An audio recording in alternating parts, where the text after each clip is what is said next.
Okay, so far we have given introduction to the disordered solids, different types of disorder, different types of aperiodicity and quasi-periodicity, and so on. Now, today we are going to talk about the extent of disorder observed in a disordered solid. How do we quantify them? How do we quantify a transition from a disordered phase to an ordered phase, or the vice versa?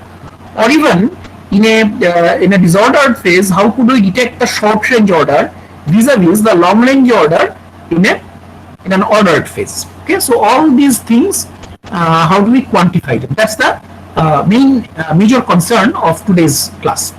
So first of all, we define some quantity known as the order parameter.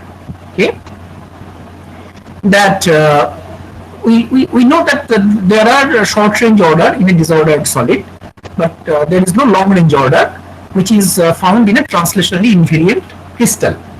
Now the question is, how could we differentiate between an ordered phase and a disordered phase? That means having an LRO or not having an LRO. That in a system there is an LRO can be quantitatively determined by a quantity called the order parameter. So what is an order parameter? An order parameter is an observable quantity that takes finite non-zero value in the ordered phase while it vanishes in the disordered phase. This is called an order parameter, and this really marks an order-disorder transition. That means if there is a transition between two phases of the solid, we would like to detect whether in one phase some physical quantity is zero and in the other phase it is having a non-zero value. Then we say that this is an order-disorder transition, and that corresponding quantity is known as the order parameter. Let us try to illustrate this idea using some examples. First example is the case of beta brass. Beta brass, as you know, that is a copper zinc binary alloy, and copper and zinc are taken in 1:1 proportion. If you study this alloy at very low temperatures, then you find a kind of ordering. Okay, there is an LRO. How does it look like? You look into just refer back to the figure, you find that this is I have just drawn a two-dimensional cartoon. So on a two-dimensional cartoon, this is represented by a square lattice, but however the three-dimensional structure is not certainly a square, it is a cubic structure.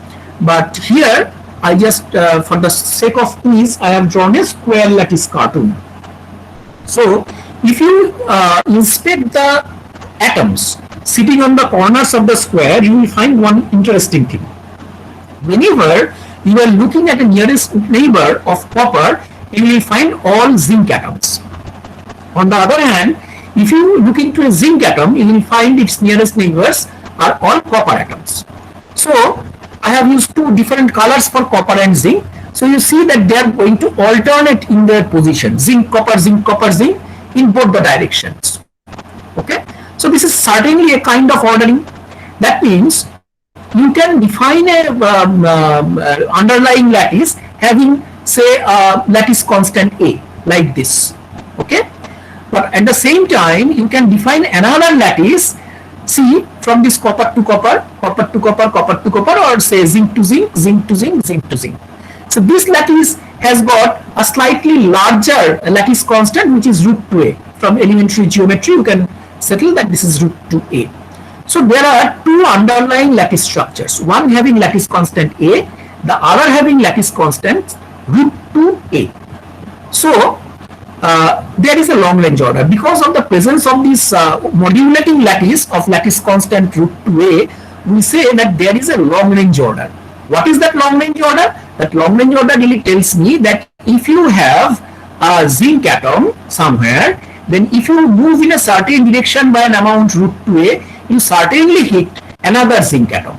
And similar for the copper atom as well. If you start from a copper atom and move in a certain direction by an amount root 2a, you will hit another copper atom. So this kind of translational periodicity is giving a guarantee for a kind of long range order as far as atomic coordinations are concerned. The positional correlation between copper and zinc are such that there is an alternating pattern formed by copper and zinc atoms. Okay, so this is the long range order in this case. So this is the ordered phase. Now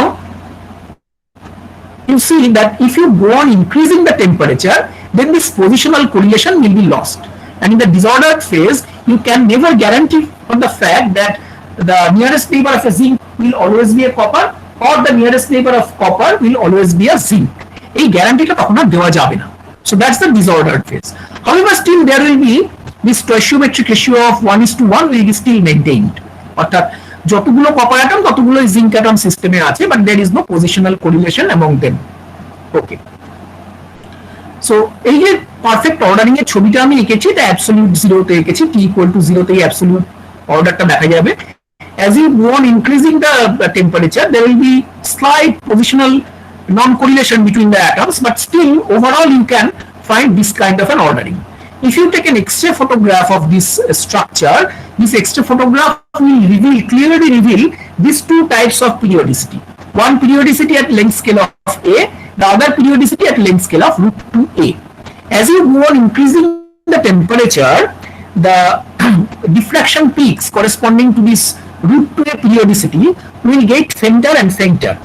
And after you cross the transition temperature, when the system just enters a completely disordered phase, you will find that the X-ray pattern does not reveal anymore this √2a periodicity. Still it will be having this A periodicity. That really means that there is this underlying lattice structure invariant. এই যে তলার যে ল্যাটিসটা, A lattice constant, এটা কিন্তু কখনো ভেঙে যাবে না। অর্থাৎ অ্যাটম গুলো বসলে ওই ল্যাটিসেরই কর্নার পয়েন্ট গুলোতে বসবে, কিন্তু এই যে একটা নীলের পাশে একটা লাল অ্যাটম, এই কোরিলেশনটা ভেঙে যাবে। তার ফলে the √2a periodicity will be lost, and you will find that from the X-ray diffraction pattern, these corresponding peaks are going to miss. Okay, so this is going to be the situation at higher temperature when disorder creeps in. Okay, so there are two types of periodicity. The √2a periodicity, বলো sir বলছি এই যে copper আর জিঙ্কের ব্যাপারটা, sir এই যে copper আর zinc, বলো। Sir sir আমরা যখন ওই অর্ডার ডিসঅর্ডার স্যার জিনিসটা পড়েছিলাম ট্রানজিশনের সময়, তখন স্যার দেখেছিলাম যে ওই কপার যদি সেন্টারে থাকে আর জেডেন যদি কর্নারে বসে থাকে, তাহলে তো মানে আমার ওই অর্ডার মানে জিনিসটা অর্ডারড হয়ে যাবে, তাই তো? কাকে তুমি সেন্টার বলবে আর কাকে কর্নার বলবে সেটা তোমার চয়েস। তুমি দেখো, তুমি যদি এইরকম একটা জায়গাকে জুম করে দেখো, তাহলে কপার হচ্ছে সেন্টারে, জিঙ্ক হচ্ছে কর্নারে।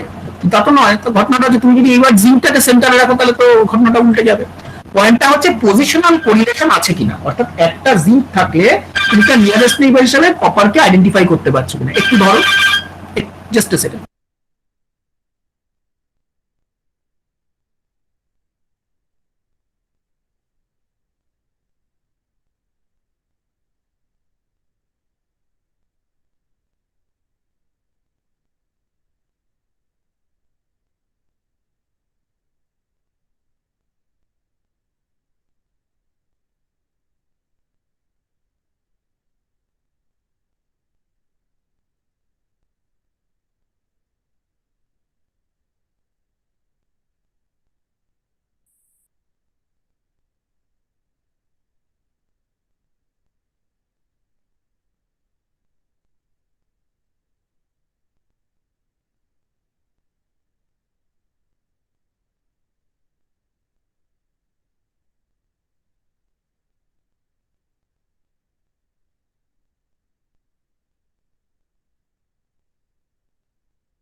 Sorry,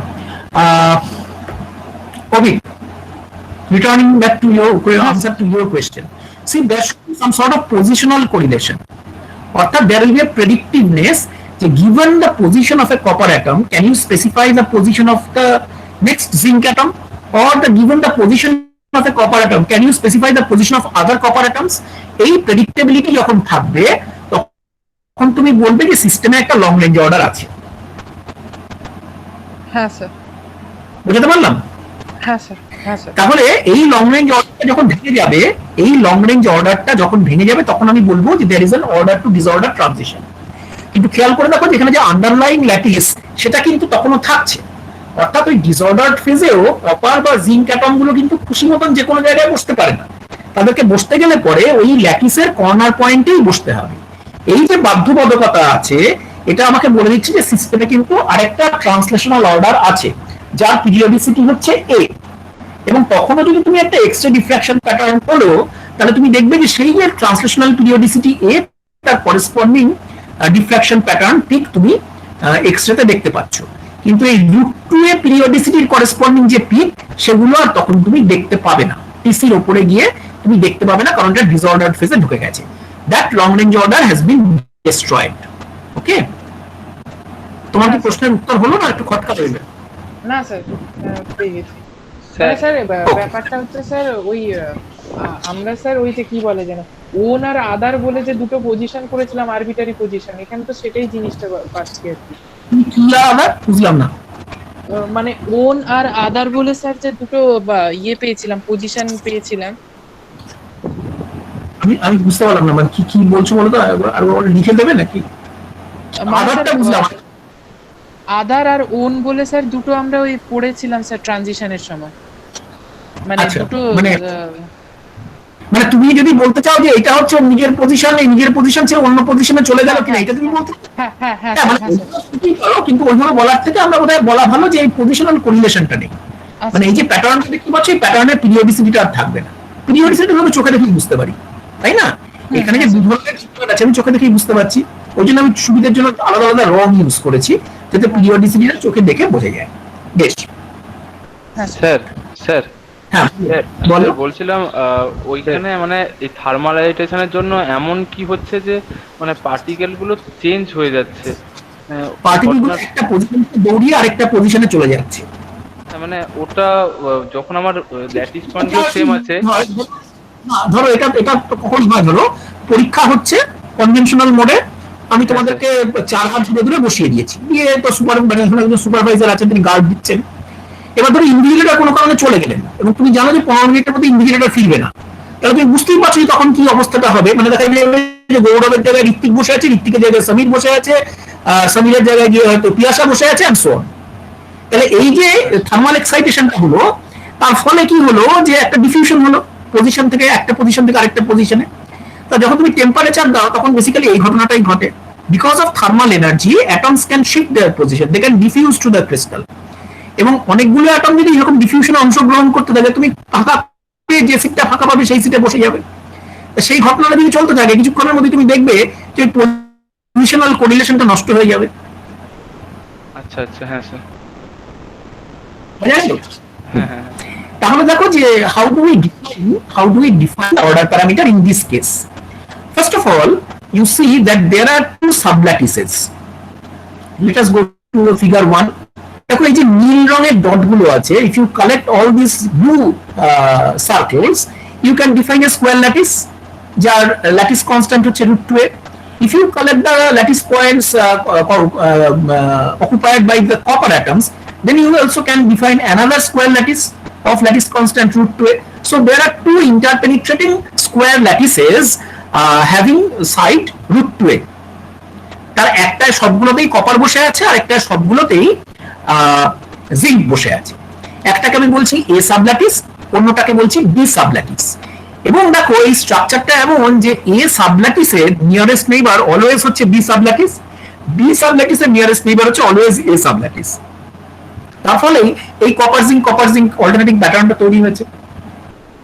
now I say the following thing. Say the sublattice A is occupied by copper and sublattice B is occupied by zinc at t equal to 0.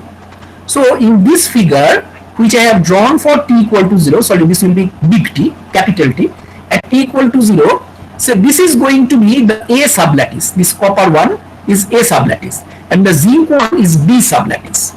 So you know for sure that whenever you are on A sublattice, you are definitely going to have a copper atom. And if you are on the B sublattice, you are definitely going to have a zinc atom. The probability of having a zinc atom on the B sublattice is 1. On the other hand, the probability of having a copper on the A sublattice is 1, but the probability of having copper in the B sublattice is going to be 0, কারণ তুমি জানো যে B sublattice zinc বসবেই না, শুধু copper বসবেই না, শুধু zinc বসবে, তাহলে ওই সাবল্যাটিসে কপারকে পাওয়ার প্রবাবিলিটি হবে 0. So concentration of copper atoms in the B sublattice will be 0 and vice versa. So in this way we can define the order parameter. We say that the order parameter can be defined as the concentration of copper atoms in A sublattice minus concentration of copper in B sublattice. Now you see, at t equal to 0, concentration of copper at A sublattice is certainly 1, while the concentration of copper in B sublattice is definitively 0. Therefore, rho is 1. As now t increases, the concentration of copper atoms in A sublattice is going to fall down, and also the concentration of copper atoms in B sublattice will start increasing. তার কারণ A sublattice থেকে কিছু কিছু copper এবার migrate করে B sublattice চলে যাবে, তার ফলে XUCA কমে যাবে আর XUB বেড়ে যাবে। তা যদি হয় তাহলে rho will start decreasing, rho এর ভ্যালুটা কমে যাবে, এবং particular temperature Tc this position, at that position you cannot really say that the probability of finding a, আচ্ছা আমি রিপিট করছি আবার, দেখো যে কপার সাবল্যাটিস A সাবল্যাটিসে কপার পাওয়ার প্রবাবিলিটি হচ্ছে 1 আর B সাবল্যাটিসে কপার পাওয়ার probability 0 at t equal to 0. তাহলে t equal to 0 তে XCUA is 1 and XCUB is 0. তাহলে t equal to 0 তে এই this so called order parameter এর ভ্যালু হচ্ছে 1. এটা বোঝা গেল? এটা শুনতে পেলে এবং বোঝা গেল?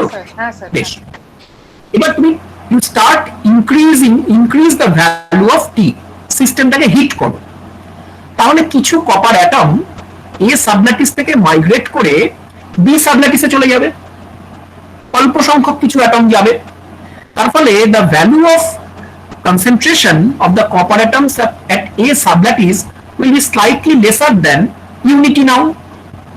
On the other hand, B sublattice কপারের কনসেন্ট্রেশনটাও এখন 0 থেকে একটু বেড়ে যাবে. So in that case, if you can compute this difference, rho will be slightly less than 1. এটা বোঝা গেল তো? হ্যাঁ স্যার। তাহলে টেম্পারেচার বাড়ালে রো কমবে। এবারে দেখো যে একটা পার্টিকুলার টেম্পারেচার টিসি, যাকে আমি ছবিতে টিসি দিয়ে মার্ক করেছি, যাকে আমি বলছি ট্রানজিশন টেম্পারেচার, সেই টেম্পারেচারে গেলে পরে পজিশনাল কোরিলেশন কমপ্লিটলি লস হয়ে যায়। অর্থাৎ একটা কপারের পাশে একটা জিঙ্ক বসতেও পারে বা একটা কপারও বসতে পারে উইথ ইকুয়াল প্রবাবিলিটি। এই ঘটনাটা যখন ঘটবে তখন আর পারফেক্ট কোনো কোরিলেশন থাকবে না। তার মানে তুমি কপার জিঙ্ক পাওয়ার প্রবাবিলিটিও যা হবে, জিঙ্ক পাওয়ার প্রবাবিলিটিও তাই হবে, কপার পাওয়ার প্রবাবিলিটিও তাই হবে। কোনো একটা বন্ডের দুপাশে সব রকম কম্বিনেশন ইকুয়ালি প্রবাবল। তা যদি হয় তখন দেখো যে কপার A সাবল্যাটিসে কপার পাওয়ার প্রবাবিলিটি হবে হাফ, কপার পাওয়ার প্রবাবিলিটি হাফ হবে, জিঙ্ক পাওয়ার প্রবাবিলিটি হাফ হবে, টোটাল প্রবাবিলিটি হবে 1। সিমিলারলি B সাবল্যাটিসেও ঠিক তাই ঘটবে। তার মানে XCUA and XCUB এরা দুজনেই হয়ে যাবে হাফ, তখন রো এর ভ্যালু হবে 0। এটা বোঝা গেল? হ্যাঁ স্যার। তাহলে দেখো যে আমি যদি রো এর variation with respect to temperature দেখি, so it will start from unity as it is defined, it will start from unity and goes down to 0 at the critical temperature. তাহলে এই অংশটুকু হচ্ছে ordered phase up to t going to Tc, and above Tc I will be having disordered phase. So what is the signature of the ordered phase? The so-called order parameter has got a non-zero value. And what is the signature of the disordered phase? The value of the order parameter is 0. So order parameter is some observable quantity which remains finite, non-zero in the ordered phase and which goes down to 0 in the disordered phase. তাহলে এই order প্যারামিটারের ভ্যালুর variation দেখে আমি order disorder transition identify করতে পারবো। The temperature, বলো sir বলছি এই যে অর্ডার প্যারামিটারের ভ্যালুটা স্যার নন জিরো হচ্ছে, তো স্যার সেটা তো আমার পজিটিভ নেগেটিভ দুটোই হতে পারে। হতে পারে, হতে পারে। এবার- আমরা এবার- এমনভাবে ডিফাইন করেছি, ধরো আমি যদি এখানে X C U B minus X C U A করতাম, তাহলে এই ভ্যালুটা -1 হতো, হ্যাঁ স্যার, তাই না? হ্যাঁ স্যার, আমাদের বক্তব্য হচ্ছে যে নন জিরো ফাইনাইট ভ্যালু হচ্ছে কিনা, এটা পজিটিভ হবে কি নেগেটিভ হবে সেটা তুমি ডিফাইন করছো, তুমি কিভাবে ডিফাইন করছো তার উপরে। আমরা ইউজুয়ালি এমন একটা ডেফিনিশন অ্যাডপ্ট করি যাতে ওটা পজিটিভ হয়, ঠিক আছে? ধরা যাক হ্যাঁ, স্যার। যে আমি যদি এক্স সিউ এ না করে এক্স জেডএন এ করতাম, এক্স জেডএন এ মাইনাস এক্স জেডএন বি, তাহলে এটা করে -1 পেতাম। হ্যাঁ আমি তাহলে কপার অ্যাটমের টার্মসে না ডিফাইন করে জিঙ্ক অ্যাটমের টার্মসেও করতে পারতাম। আমি ধরো এটা বলতে পারতাম যে X C U X zinc B minus X zinc A, এইভাবেও ডিফাইন করতে পারতাম। দেখো তাহলে আবার ভ্যালুটা পজিটিভ 1 +1 হতো টি ইকুয়াল টু 0 তে। সুতরাং এটা পজিটিভ হবে না নেগেটিভ হবে সেটা সেটা ডিপেন্ড করবে যে আমি কি অর্ডারে ডিফাইন করেছি। আমি এই অর্ডারটা বেছে নিয়েছি যাতে এটা পজিটিভ +1 হয়, কিন্তু -1 হলেও কোনো ক্ষতি হতো না। পয়েন্ট হচ্ছে যে এটা ফাইনাইট নন জিরো ভ্যালু দিচ্ছে কিনা, আর ডিসঅর্ডার ফেজে এটা কখনোই নন জিরো ভ্যালু দেবে না, এটা জিরো হবে। সুতরাং স্যার, যে মানে- হ্যাঁ বলো। স্যার মানে যখন আমি স্যার মানে এই অর্ডার প্যারামিটারের ভ্যালুটা যদি 1 পাচ্ছি, যখন পজিটিভ পাচ্ছি 1, তখন কি স্যার আমি বলতে পারি যে এই এই ভ্যালুটাই হচ্ছে আমার কি বলবো ম্যাক্সিমাম ভ্যালু? না, সেটা ডিপেন্ড করবে তুমি কিভাবে নরমালাইজ করেছো অর্ডার প্যারামিটারকে, তার উপর ডিপেন্ড করবে। ধরা যাক যে ওই ডেফিনিশনে তুমি এটা হাফ বসিয়ে দিতে পুরোটার সামনে, তাহলে ম্যাক্সিমাম ভ্যালুটা পয়েন্ট হবে। সুতরাং তুমি আচ্ছা। ভাবে ডিফাইন করবে তার উপর নির্ভর করে যে ম্যাক্সিমাম ভ্যালুটা কত হবে। কিন্তু ম্যাক্সিমাম ভ্যালুটা হবে তখনই যখন অর্ডারিংটা হচ্ছে কমপ্লিট, এবং সেটা কখন হবে যখন কোনো থার্মাল অ্যাজিটেশন নেই, সেটা হচ্ছে টি ইকুয়াল টু 0। সুতরাং Fully ordered. কমপ্লিটলি অর্ডার, হ্যাঁ স্যার, সেটা তুমি টি জিরোতে অবজার্ভ করবে। এবং যে টেম্পারেচারে এসে হঠাৎ করে suddenly this value goes down to 0, সেটাকে আমি বলবো ট্রানজিশন টেম্পারেচার। এই টেম্পারেচারটা non zero value of order parameter এবং জিরো ভ্যালু অফ অর্ডার প্যারামিটারকে ডিফারেন্সিয়েট করছে। হ্যাঁ এই টেম্পারেচারটাকে আমি বলবো ট্রানজিশন টেম্পারেচার। ক্লিয়ার এটা? হ্যাঁ স্যার, হ্যাঁ স্যার। সবার কাছে পরিষ্কার তো? স্যার বলো। স্যার একটা কোশ্চেন ছিল, তো স্যার যখন টেম্পারেচার বাড়ছে তখন তো অর্ডারের মানে স্টেটটা কমতে থাকছে, তো স্যার এটা কি মানে কখনোই কি কোনো একটা পাশের একটা অ্যাটমের কি ভয়েড সৃষ্টি হতে পারে যেমন স্কটকি ডিফেক্টের মতো, নাকি স্যার পিরিয়ডিসিটিটা এ থাকার জন্য সবসময়? সেটা পারে, সেটা পারে না তা নয়। যদি পাশে একটা ভয়েড সৃষ্টি হয় তাহলেও তুমি দেখো যে ওই যে কনসেন্ট্রেশনটা বলেছিলাম সে কনসেন্ট্রেশন কমেই যাবে, হ্যাঁ ঠিক আছে? হ্যাঁ কমে যাবে। কিন্তু ইউজুয়ালি আমরা দেখবো আজকের ক্লাসের শেষের দিকেই আমরা শর্টকি ডিফেক্ট নিয়ে কথা বলবো, দেখবো যে শর্টকি ডিফেক্ট যখন তৈরি হয় তার কনসেন্ট্রেশনটা হচ্ছে negligibly small compare to the lattice sites, ঠিক আছে? তার ফলে ওই যে ভয়েড তৈরি হবে তার জন্য তোমার অর্ডার প্যারামিটারের ভ্যালুতে খুব সিগনিফিক্যান্ট চেঞ্জ হবে না, হয়তো ডেসিমালের পরে 3 ঘর বা 4 ঘর পরে গিয়ে একটা চেঞ্জ হবে, which is completely insignificant for drawing this kind of a graph. Okay? বেশ, ফাইন। এখন দেখো যে বুঝতে পারলাম না স্যার, মানে ওই যে মানে বলছি যে পরে নেগলিজেবল। হ্যাঁ মানে তুমি যে চেঞ্জটুকু পাবে, তুমি তো একটা চেঞ্জ এক্সপেক্ট করছো অর্ডার প্যারামিটারের ভ্যালুতে ভয়েড টয়েড হয়ে যাওয়ার জন্য, হ্যাঁ সেই চেঞ্জটা একটা ইনসিগনিফিক্যান্ট চেঞ্জ। ধরো অর্ডার প্যারামিটারের ভ্যালুটা হচ্ছে 0.5 আর সেটা 0.5 না হয় হয়তো 0.49987 হলো বা 0.500031 হলো, বুঝতে পারছো? এই যে ভ্যারিয়েশন, এই ভ্যারিয়েশনটা completely negligible for all experimental purpose and practical purpose. বুঝে গেল? হ্যাঁ স্যার, তখনও কি পিরিয়ডিসিটিটা বজায় থাকবে মানে এই যেটা মানে যখন ভয়েড থাকবে? হ্যাঁ দেখো, ওভারঅল পিরিয়ডিসিটি তো বজায় থাকবে যতক্ষণ পর্যন্ত আমি এই পিরিয়ডিসিটি সিগনেচার পাবো। হ্যাঁ। সেটা পাবো কতক্ষণ না যতক্ষণ আমি টিসিটা ক্রস করিনি, হ্যাঁ ঠিক আছে? ধরা যাক তোমার একদম পিরিয়ডিক ল্যাটিস, হ্যাঁ পর পর পর পর ধরো সোডিয়াম অ্যাটম বসে আছে, এটা পিরিয়ডিক ল্যাটিস তো। হ্যাঁ। তাহলে তো তুমি যদি হিট করো মাঝখানে মাঝখানে একটা দুটো সোডিয়াম অ্যাটম উড়ে যেতে পারে, আচ্ছা বুঝতে পেরেছি। তাতে করে কি ক্রিস্টাল স্ট্রাকচারটা নষ্ট হবে? হবে না। না সেটা আদারওয়াইজ পারফেক্ট একটা ক্রিস্টালের মধ্যে কয়েকটা ইমপারফেকশন বাজাবে, এখানেও সেই জিনিসটা হতে পারে। আচ্ছা বুঝতে পেরেছি। বেশ, এবার দেখো যেটা আমি সেকেন্ড কেস কনসিডার করছি, এর কেস হবে ferromagnet. If I have a ferromagnet, then the ferromagnet is identified by a non-vanishing spontaneous magnetization. Spontaneous magnetization means magnetization observed in the absence of an external magnetic field. So I can take this spontaneous magnetization as my order parameter, and definitely this order parameter, this spontaneous magnetization, will become maximum when thermal excitation is absent. That means that T equal to 0. As temperature increases, this spontaneous magnetization will gradually decrease, and it decreases in a manner very similar to the manner that we have drawn in figure 2. অর্থাৎ এই যে order প্যারামিটারের temperature variation, এটা কিন্তু is a very generic feature. আমি যদি ফেরোম্যাগনেটের case দেখি তখন আমি এইরকম বিহেভিয়ারই দেখব। ওকে, তার ফলে ফেরোম্যাগনেটের কেসে I can also define this order parameter as the magnetization. And what is magnetization? It is the total magnetic moment divided by volume. Okay, of course I have set external magnetic field equal to 0 because I am talking about the spontaneous magnetization.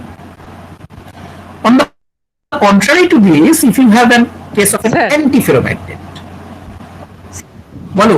Sir বলছি এই যে spontaneous magnetization, তো আমরা sir যখন টি মানে টেম্পারেচারটা ফ্ল্যাকচুয়েশনটা কমিয়ে দিচ্ছি তখনই তো পাচ্ছি। স্পন্টেনিয়াস ম্যাগনেটাইজেশন তুমি ততক্ষণই পাবে, নন জিরো স্পন্টেনিয়াস ম্যাগনেটাইজেশন পাবে যতক্ষণ সিস্টেমটা ফেরোম্যাগনেটিক স্টেটে রয়েছে। সেটা কতক্ষণ ফেরোম্যাগনেটিক স্টেটে থাকবে না, 20 টেম্পারেচারের নিচে। হ্যাঁ 20 টেম্পারেচারের উপরে গেলে তার ফেরোম্যাগনেট থাকবে না, প্যারাম্যাগনেট হয়ে যাবে। হ্যাঁ হ্যাঁ তখন স্পন্টেনিয়াস ম্যাগনেটাইজেশনও ভ্যানিশ করবে। তার মানে এখানে একটা ডিসঅর্ডার্ড ফেজ আছে 20 টেম্পারেচারের উপরে, অর্ডার্ড ফেজ 20 টেম্পারেচারের নিচে। অর্ডার্ড ফেজে এম নন জিরো, ডিসঅর্ডার্ড ফেজে এম জিরো। স্যার মানে হাই প্যারাম্যাগনেট হয়। হ্যাঁ, ম্যাগনেটিক ফিল্ড গুলো প্যারাম্যাগনেটিক সার্কেলে তুমি একটা ম্যাগনেটাইজেশন দেখতে পাবে। That is not spontaneous magnetization. হ্যাঁ সুতরাং ফেরোম্যাগনেটকে আইডেন্টিফাই করতে গেলে আমাকে স্পন্টেনিয়াস ম্যাগনেটাইজেশনই দেখতে হবে, the magnetization observed in absence of a magnetic field.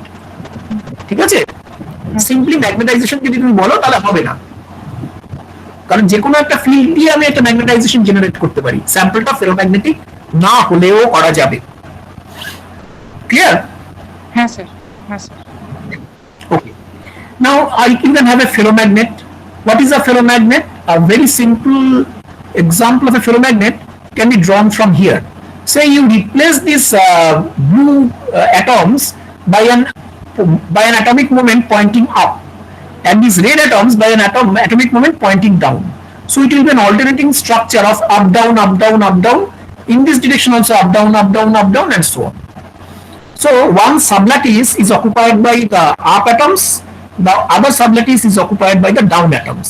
These two are interpenetrating. So whenever you are having a nearest neighbor of an up atom, you will have a down and vice versa.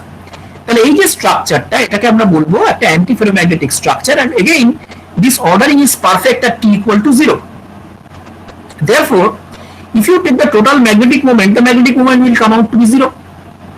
So if you now define the spontaneous magnetization as the order parameter, you will find that it is also 0 in the ordered phase as well. So the spontaneous magnetization cannot be taken as an order parameter. So in that case, what you can do? You try to measure the magnetizations, I mean spontaneous magnetizations of the two sublattices A and B. Okay, you just find the magnetization of this sublattice occupied by the blue ones and the spontaneous magnetization of the other sublattice occupied by the red ones. One is completely up up up up up, so you will have some positive magnetic moment, and for this you will be having negative magnetic moments. And now you define the order parameter as the difference between these two. Okay, Na minus Nb divided by 2. And this factor of 2 is customary. You may omit this one as well. Okay. So if you take the difference between Na minus Nb, now we will be having a finite value at the ordered phase. When the system goes into the disordered phase, sample turns paramagnetic, then there is net magnetization in the A sublattice and B sublattice, both will be 0, because the probability of occupying an A sublattice by an up atom, up moment or a down moment will be exactly equal. তো তখন তুমি দেখো যে MA and MB both will be 0 and therefore rho will be 0. So in case of an antiferromagnet, you really have to define this sublattice, this order parameter, but in terms of this spontaneous sublattice magnetization. Okay, so that's the way we define the order parameter. Okay, next you think of a transition from a solid to a liquid that you observe in case of a melting. All these previous examples that you have given are corresponding to say topology, substitutional or cellular disorder. Now this one is an example which really corresponds to a kind of topological disorder when a solid melts into a liquid. Then how can you define the order parameter? And you see that in these two phases the densities are distinctly different for the solid and the liquid, and therefore you can define the order parameter as the difference between the two densities in the two distinct phases. Say the density in the solid phase minus the density in the liquid phase. Usually the density of the liquid phase is lesser. There are some examples like say water, but usually the density of the liquid phase is lesser than the solid phase. That's why we define rho in this way. So whenever the sample is in the liquid phase, it is density minus density liquid. This one will not be there. It is the density of the sample minus the density in the liquid phase. So when it is in the solid phase, it is d solid minus d liquid, which is a positive one. When it is in the liquid phase, it is the density in the liquid phase minus the density in the liquid phase, which is 0. So by observing the vanishing of this quantity, you can say that the sample is in the liquid phase. এটা বোঝা গেল এই এক্সাম্পলটা? এখানে D সল লিখে ফেলেছি আমি। D সলটা লিখলে একটু কনফিউজিং হবে। It is density of the observed sample minus it's density in the liquid phase. এইভাবে যদি আমি এই অর্ডার প্যারামিটারটাকে ডিফাইন করি তাহলে দেখবো যে সলিড ফেজে this will give me a non zero value and in the liquid phase it will give me a zero value. Clear সবার কাছে? হ্যালো, হ্যাঁ বলো বলো, শুনতে পেলাম না। দাঁড়াও, কে বলছো? আমি শুনতে পাচ্ছি। নির্ঘাত দীপন। হ্যাঁ স্যার। হ্যাঁ, দীপনের কথা তো কিছু শোনা যায়।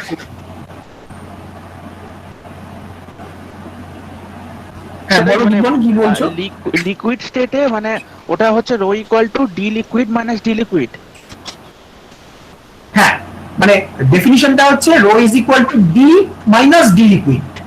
ডিটা হচ্ছে instantaneous value of the D, মানে ডেনসিটি, আর ডি লিকুইডটা হচ্ছে standard value in the liquid phase. তার মানে যখন ওটা সলিড তখন ডি মাইনাস ডি লিকুইড মানে হচ্ছে D solid minus D liquid which is non zero, আর যখন এটা লিকুইড ফেজ তখন রো মানে হচ্ছে D liquid minus D liquid which is zero. হ্যাঁ স্যার, ওটা ডি সল হবে না, এইটা জাস্ট আমি রেকটিফাই করব। ওকে, তাহলে দেখো যে এইটা হচ্ছে গিয়ে there's a fourth example of this how to define the order parameter in case of long range order. Okay, and also the fourth one is a first order transition and the others are really higher order transitions. Okay, so these are the cases of examples of long range order. Now you see that whenever we have the order parameter, the non-vanishing value of the order parameter really indicates that there is a long range order. If the long range order is destroyed, then that order parameter is going to be 0. Now we have learned already that even in the disordered phase there is some signature of ordering which is known as short range order. Okay, the extent of this ordering really extends up to say few atomic spacings. Now the question is, how can we really distinguish between an LRO and an SRO, or in other words, how could we determine the range of the order in a system? This cannot be done by the order parameter because the order parameter merely difference between existence and non-existence of an LRO. Okay, so it cannot really talk about this SRO. Now to distinguish long range order from short range order, or in other words to measure the range of the ordering, one needs to define some other quantity. And this is measured by what is known as 2-point correlation function. Now, what is a correlation function? A correlation function is measured by the joint probability of having a set of specified values of some physical quantity observed simultaneously at a distance r apart. Now, this is something which looks like a holy sermon from a scripture. What does it really mean? আর সেটা বোঝার জন্য আমাদের একটা example দেখতে হবে, মানে এই যে উদ্ধৃতিটা বললাম এর ঠিক মানে বোঝা গেল না। So to understand the real meaning, we have to look into an example. Again, we start with our familiar example of beta bus. How do we see the positional correlation at a distance r apart? We define the correlation function in this way: half of p cu zn r, I will explain the symbol, minus c cu times c zn. Now, what are those symbols? P cu zn r is the probability of having a copper zinc pair at lattice sites at a distance r apart. অর্থাৎ তুমি যদি r distance দূরত্বে correlation function মাপতে যাও, তাহলে তুমি কি দেখবে? তুমি দেখবে যে ওই ডিসটেন্সে একটা কপার জিঙ্ক অ্যাটম পাওয়ার প্রবাবিলিটি কত। তুমি বুঝতেই পারছো, যদি তুমি অর্ডার্ড ফেজে থাকো এবং তোমার এই ডিসটেন্সটা আর যদি integral multiple of this lattice spacing হয়, তাহলে তুমি দেখো যে কি হবে। এই ছবিটা দেখো, যে তুমি ধরো একটা কপার জিঙ্ক পেয়ার দেখতে চাও, তা তুমি এই ডিসটেন্সটাকে সেট করলে 1 ইউনিট ল্যাটিস স্পেসিং, তাহলে t = 0 তে অলওয়েজ এখানে একটা কপার থাকলে এখানে একটা জিঙ্ক থাকবে, তার মানে তুমি সবসময় কপার জিঙ্ক পেয়ারই দেখতে পাবে, তুমি কখনোই জিঙ্ক জিঙ্ক বা কপার কপার পেয়ার দেখতে পাবে না।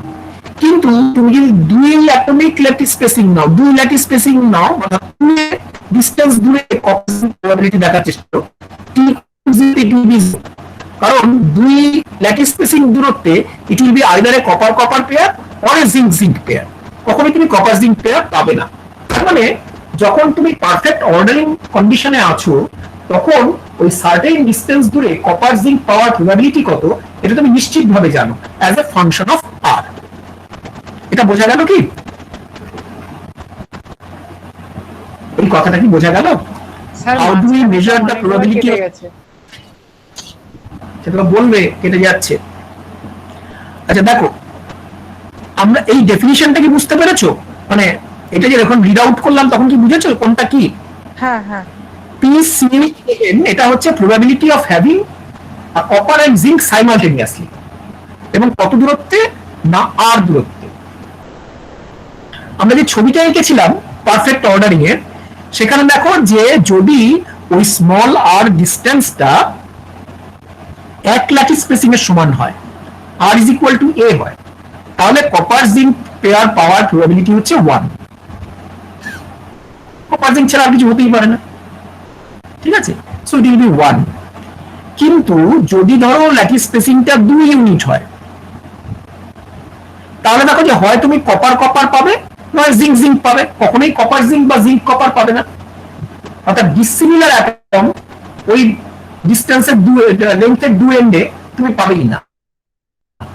তাহলে ডেফিনেটিভলি এই প্রবাবিলিটিটা will depend on the distance between the 2 atoms. এটা কি বোঝা গেল? Yes. At the same time, we have defined 2 quantities, CCU, CZN. What is CCU? CCU হচ্ছে যে কোনো একটা ল্যাটিস সাইট, আরবিট্রারিলি চোজেন কোনো একটা ল্যাটিস সাইটে কপারের প্রবাবিলিটি কত, কপার পাওয়ার প্রবাবিলিটি কত, বা কপারের কনসেন্ট্রেশন কত। এখন দেখো যে আমি যদি কপার এবং জিঙ্ক আইডেন্টিক্যাল প্রপোর্শনে মেশাই, 1:1 প্রপোর্শনে মেশাই, তাহলে যে কোনো একটা ল্যাটিস সাইট যদি আমি আরবিট্রারিলি বেছে নিই, সেটা হয় কপার দিয়ে অকুপায়েড হবে অথবা জিঙ্ক দিয়ে অকুপায়েড হবে। তার মানে ওই কনসেন্ট্রেশন অফ দ্য কপার অথবা concentration of zinc will be 0.5 বা হাফ, তাই তো?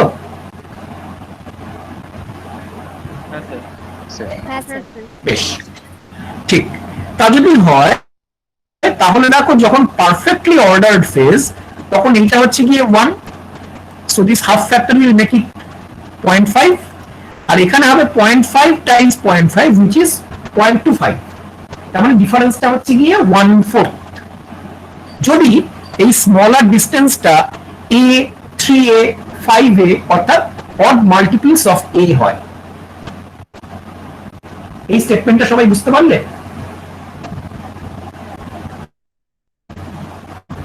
সরি অর বলে কি করে যদি স্মলার ডিসটেন্স, দেখো স্মল আর ডিসটেন্সটা যদি 1 ইউনিট ল্যাটিস স্পেসিং হয় বা 3 ইউনিট ল্যাটিস স্পেসিং হয় বা 5 ইউনিট ল্যাটিস স্পেসিং হয়, এখানে 5 ইউনিটটা নেই, তাহলে তুমি দেখো যে এক মাথায় কপার থাকবে, এক মাথায় জিঙ্ক থাকবে। কিন্তু যদি even multiple of the lattice spacing হয়, তাহলে হয় দুদিকেই কপার থাকবে অথবা দুদিকেই জিঙ্ক থাকবে। আমি পারফেক্ট অর্ডারিং এর কথা বলছি। t equal to 0, তাহলে t equal to 0 তে ওই ডিসটেন্সটা যদি অড মাল্টিপল অফ a হয়, তাহলে ওই PCUZN এটার ভ্যালু হবে 1, আর যদি ওটা ইভেন মাল্টিপল অফ r হয়, তাহলে ভ্যালুটা হবে 0, কারণ সেখানে কপার জিঙ্ক পেয়ার থাকবেই না, হয় কপার কপার থাকবে অথবা জিঙ্ক জিঙ্ক থাকবে। তাহলে দেখো যে পারফেক্টলি যে এই যে প্রিফ্যাক্টরটা রয়েছে এর ভ্যালুটা হবে হয় হাফ অথবা 0, ঠিক আছে? আর এই কোয়ান্টিটিটা অলওয়েজ ফিক্সড, ইট ইজ 1/4। তাহলে এই যে ডিফারেন্সটা, এই ডিফারেন্সের ভ্যালুটা হবে হয় +1/4 অথবা -1/4।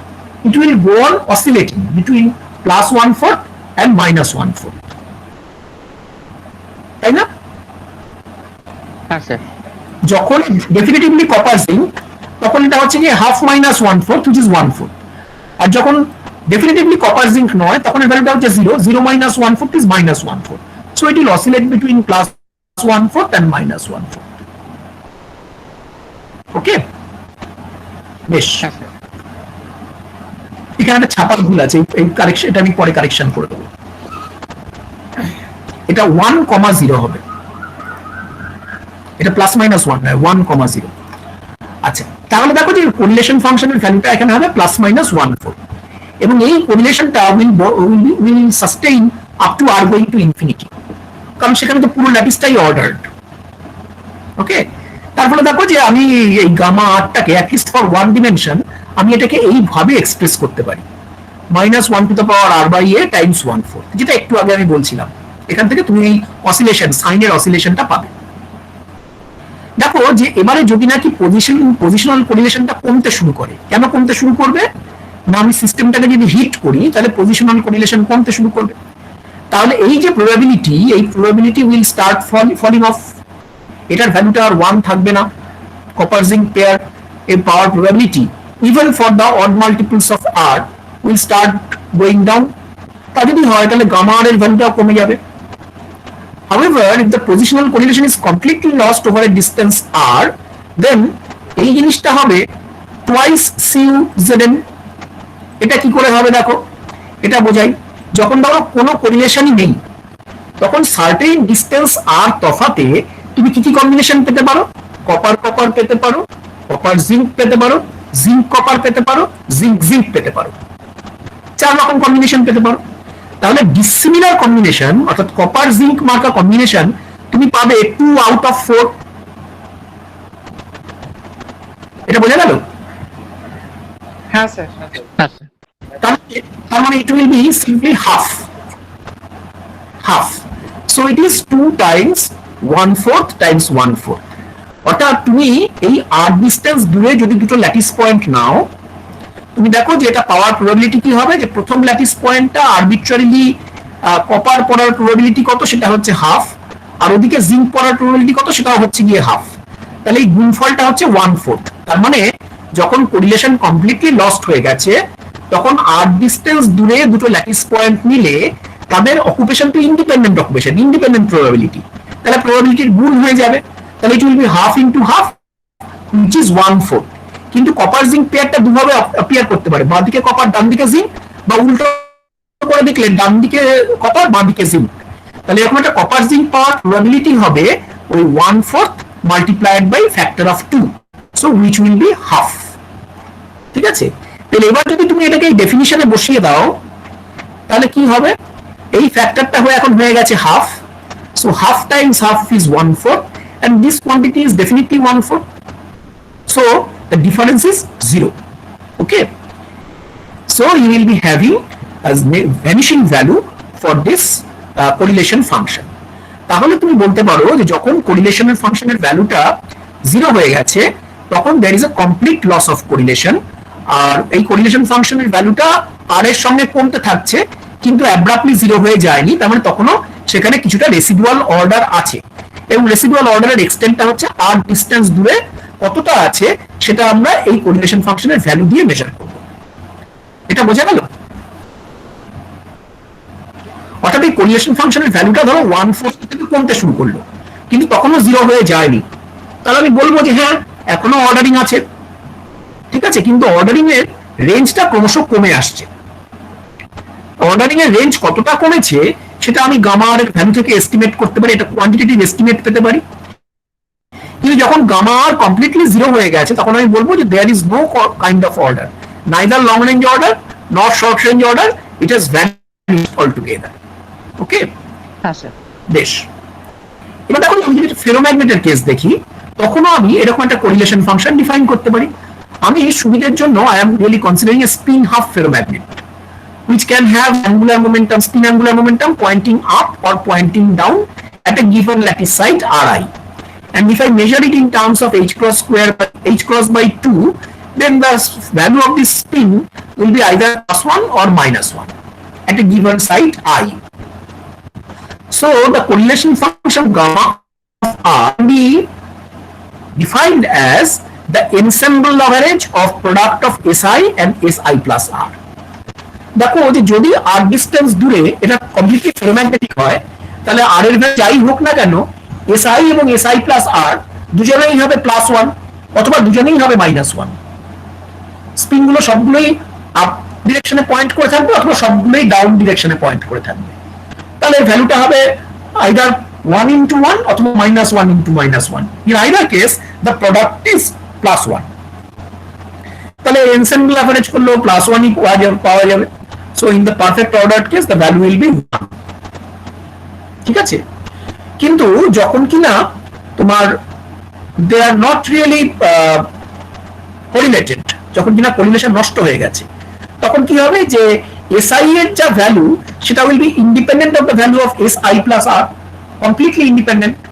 তাহলে এই দুটো প্রোডাক্টের ensemble average will really factor out into two quantities, ensemble average of SI and ensemble average of SI plus R. এখন দেখো যখন তুমি প্যারাম্যাগনেটিক ফেজে পৌঁছেছো কমপ্লিটলি ডিসঅর্ডার্ড হয়ে গেছে তখন যতগুলো +1 থাকবে ততগুলোই -1 থাকবে, আপ এবং ডাউনের সংখ্যা সমান হয়ে যাবে, তাহলে SI অ্যাভারেজও 0 হয়ে যাবে এবং SI প্লাস R অ্যাভারেজও 0 হয়ে যাবে, অর্থাৎ average probability of finding an up spin or down spin এটা সমান সমান হয়ে যাবে অ্যাট এ গিভেন পয়েন্ট। তাহলে স্পিনের average value at a given site will be simply 0, equal probability টা আপ অথবা ডাউন অকার করছে, তাহলে দুটোই যদি 0 হয়ে যায় তখন এই কোরিলেশন ফাংশনের ভ্যালুটা হয়ে যাবে 0। তার মানে কোরিলেশন ফাংশনের ভ্যালুটা যদি 0 হয় তাহলে আমি বলবো যে পারফেক্ট লস অফ কোরিলেশন। কিন্তু যদি এর ভ্যালুটা ইউনিটির থেকে কম হয় আমি বলবো যে অর্ডার পারসিস্ট করছে এবং সেটা আর এর সঙ্গে কিভাবে বদলাচ্ছে সেটা দেখে আমি এই অর্ডারিং এর রেঞ্জ সম্পর্কেও আইডিয়া পাবো। এটা কি বোঝা গেল এই কথাটা?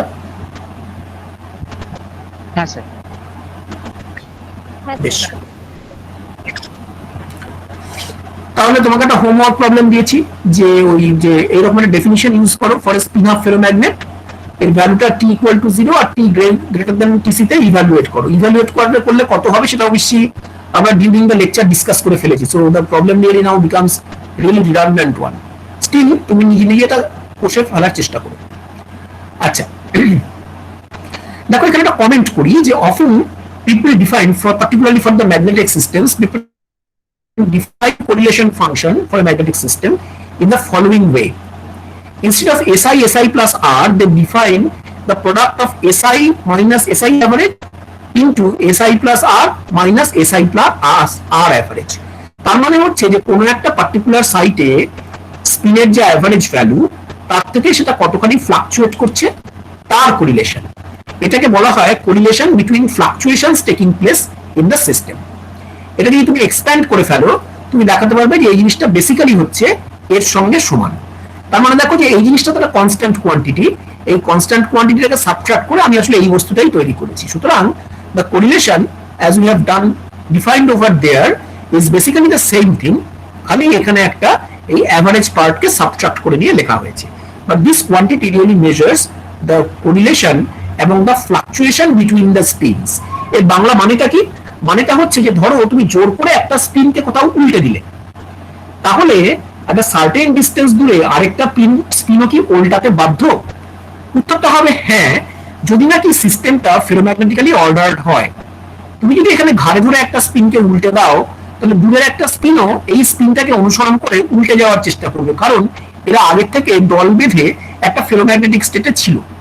কিন্তু সিস্টেমটা যদি প্যারাম্যাগনেটিক স্টেটে থাকে, তাহলে তুমি এখানে একটা স্পিনকে উল্টালে কি উল্টালে না, সে 3 সেন্টিমিটার বা 100 অ্যাংস্ট্রম দূরে একটা স্পিনের বয়ে গেছে সেটা দেখে, that spin will not take care of the flipping of this particular spin. So in that case, the fluctuation of at this side and fluctuation at that side, they are completely decoupled, they are completely uncorrelated. সুতরাং Sir. ordering of in the হ্যাঁ বলো। Sir এই ferromagnetic ক্ষেত্রে মানে যখন ওই মানে দাঁড়াও, আবার শোনা যাচ্ছে না, এটা নিশ্চয়ই দীপন। হ্যাঁ দীপন, হ্যাঁ, স্যার। শোনা যাচ্ছে, বোঝা যাচ্ছে না, একটু ধীরে বলো। স্যার এই তোমার স্যার অব্দি শোনা যায়, তারপরেরটা যদি শোনা যায় না। বাকিরা কি শুনতে পাচ্ছ দীপন কি বলছে? আমি জানি না প্রবলেমটা আমার এন্ডে হচ্ছে কিনা। না স্যার, শুনতে পাচ্ছি না। হ্যাঁ দীপন, এটা গ্লোবাল প্রবলেম, কেউ শুনতে পাচ্ছে না, কি করি বলো তো? তুমি একটু, তুমি না, তো আমার মনে হচ্ছে তুমি না উৎসাহের চোটে কথা বলতে বলতে মুখটা সরিয়ে ফেলছো মাইক্রোফোনের কাছ থেকে। সেইটা করো না, তুমি চোখটা বন্ধ করে মাইক্রোফোন চিনে গড়বড় করে কথাটা বলে যাও। হ্যাঁ বলো। হ্যাঁ স্যার, এবার কি শোনা যাচ্ছে? হ্যাঁ যাচ্ছে, বলো। স্যার এই গেল গেল গেল, যেই স্যারটুকু বললে তোমার প্রত্যেক বাক্যের স্যারটা শুনতে পাই, তারপরেরটা শুনতে পাই না। তুমি বলো স্যারটা বন্ধ করে স্যার বাদ দিয়ে বাকি কথাটা বলো। স্যার যখন একটাকে স্পিনকে ঘাড়ে তুলে দিয়ে অন্যটা উঠে যাচ্ছে, মানে কোরিলেশন চলে আসছে, সেটা একটা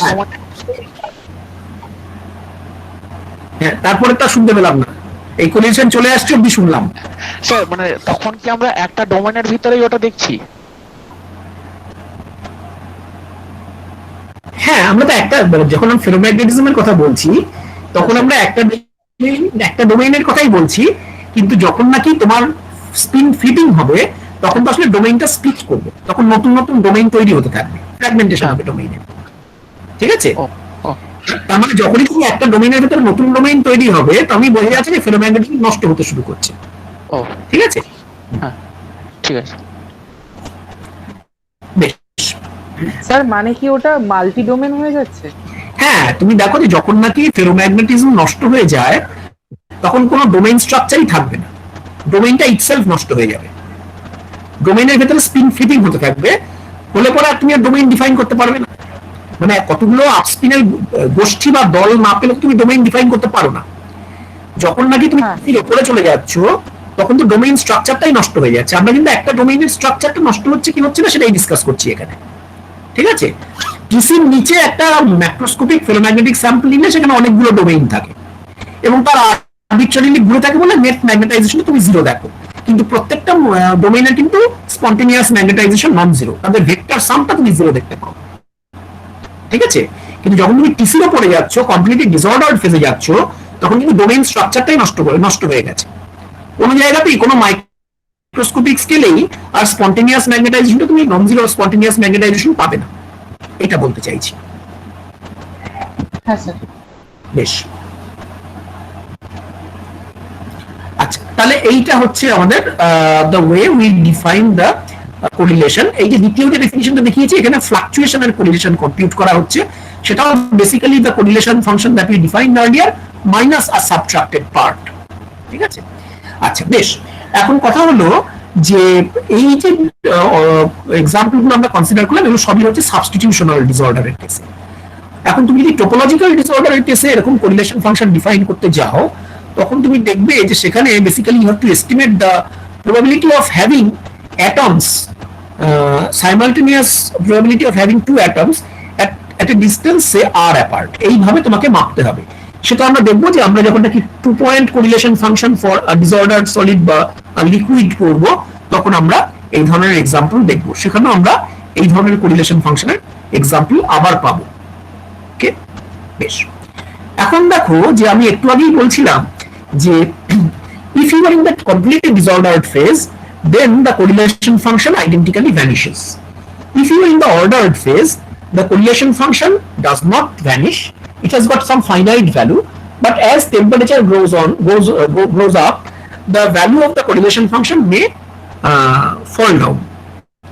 At the same time, as a function of the distance, the correlation function will decay down, because if you are going to flip a spin here and you are considering a spin say 1 miles away, then possibly there will be no correlation. Okay, so our idea is to find the variation of this quantity with the distance. So people found that from experimental data and some asymptotic theoretical analysis that this correlation function really decays with r, and if r is sufficiently large, the asymptotic behavior of the correlation function is given in this way, where you can define a characteristic length psi, beyond which the correlation is lost and below which the correlation is there. This length is called correlation length. তার মানে যে কোনো একটা সিস্টেমের জন্য তুমি একটা correlation length define করতে পারো।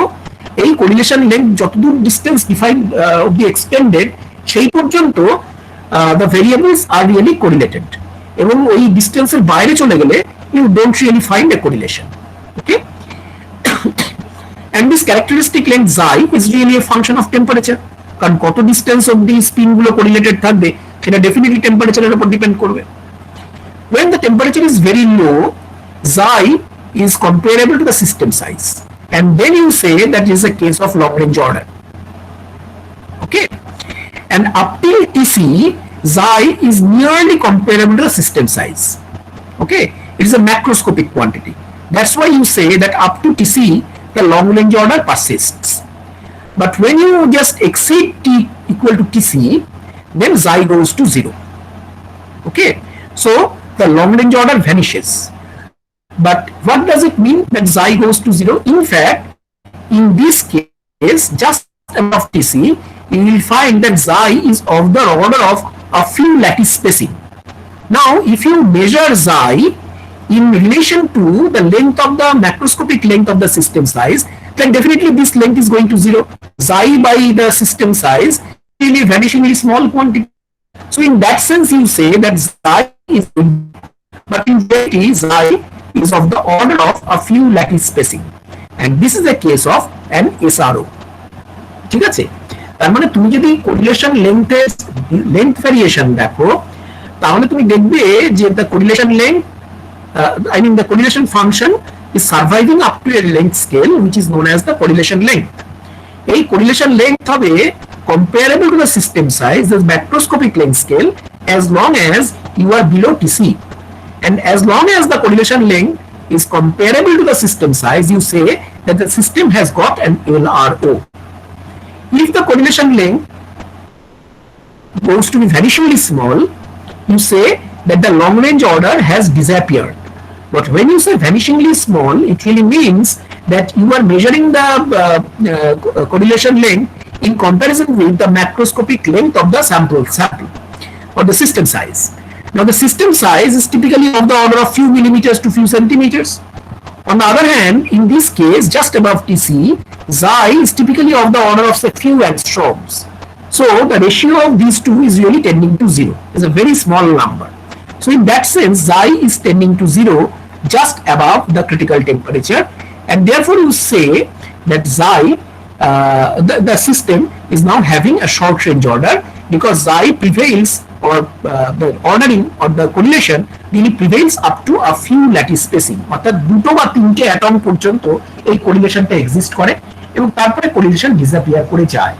এই কোরিলেশনটা ওই দুটো বা তিনটে অ্যাটমিক লেংথ স্কেল অবধি এক্সিস্ট করে বলেই আমরা দেখেছিলাম যে ক্রিস্টালাইন বোরন অক্সাইড থেকে যখন আমি অ্যামরফাস বোরন অক্সাইডে যাই, তখন দেখতে পাই যে there is a local short range ordering, local clustering between the boron and the oxygen atoms. এই অর্ডারিং যদি কমপ্লিটলি লস্ট হয়ে যেত তাহলে কিন্তু ওই শর্ট রেঞ্জ অর্ডারিং টুকু আমরা খুঁজে পেতাম না। So even in the disordered phase, you can have a very small value of xi, typically of the order of a few lattice spacing or few interatomic spacing. Then you say that this is a case of short range order, and if the value of xi is comparable with the system size, you say that this is a long range order. Thus, the correlation function really enables us to differentiate between a long range order and a short range order. এটা কি সবাই বুঝলে? হ্যাঁ sir. হ্যাঁ sir. হ্যাঁ sir. বেশ। Now let us look into the fact how temperature is going to control the ordering of the system, or how thermal fluctuation is responsible for bringing in the disorder in the system. Okay, so temperature and disorder, how there is an interplay between these two, and in this case how the dimensionality of the system plays a crucial role, that we will see next. For that we will be giving a thermodynamic argument, and to fix our ideas let us look into the simplest possible model of a spin half ferromagnet. Okay, আমরা একটু আগে একটা spin half ফেরোম্যাগনেটের কথা বলছিলাম, যেখানে spin variable গুলোকে আমি suitable ইউনিটে মাপলে +1 অথবা -1 হতে পারত। সেই ফেরোম্যাগনেটিক সিস্টেমটার জন্য আমি একটা মডেল হ্যামিল্টনিয়ান লিখছি। This model Hamiltonian is known as the Ising model. Okay, তো এই যে ম্যাগনেটিক মোমেন্ট গুলো আছে তাদের মধ্যে একটা ইন্টারাকশন আছে, যে ইন্টারাকশন ওই অ্যাটমিক ম্যাগনেটিক মোমেন্ট গুলোকে একই দিকে অ্যালাইন করতে সাহায্য করে। এই ইন্টারাকশনটাকে বলা হয় এক্সচেঞ্জ ইন্টারাকশন।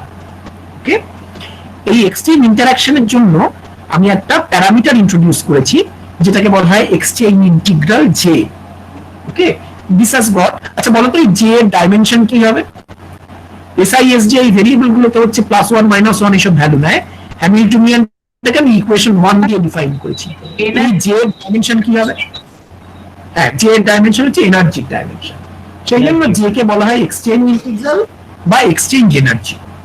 ঠিক আছে, এখন দেখো যে জে এর ভ্যালু যদি পজিটিভ হয়, because there is a negative sign, to minimize the energy the system will always prefer that SI and SJ will have similar sign, অর্থাৎ SI আর SJ দুজনেই যদি +1 হয় তাহলে এই পুরো জিনিসটা নেগেটিভ হতে পারে।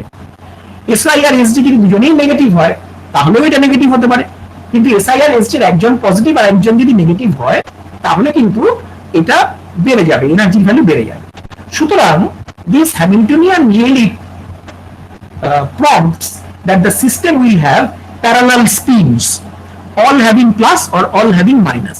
Here the summation is done over nearest neighbor ij. Okay, and as you can really find, as you have just discussed, j less than 0 favors ferromagnetic alignment. Okay, can you tell me whether this Hamiltonian can be used to describe an antiferromagnetic system? এটা কি করা সম্ভব? আমরা তো ferromagnetic স্যাম্পলের জন্য এই হ্যামিল্টনিয়ানটা লিখেছি। এই হ্যামিল্টনিয়ানটা দিয়ে কি এটা অ্যান্টিফেরোম্যাগনেটিক সিস্টেমকে মডেল করা সম্ভব?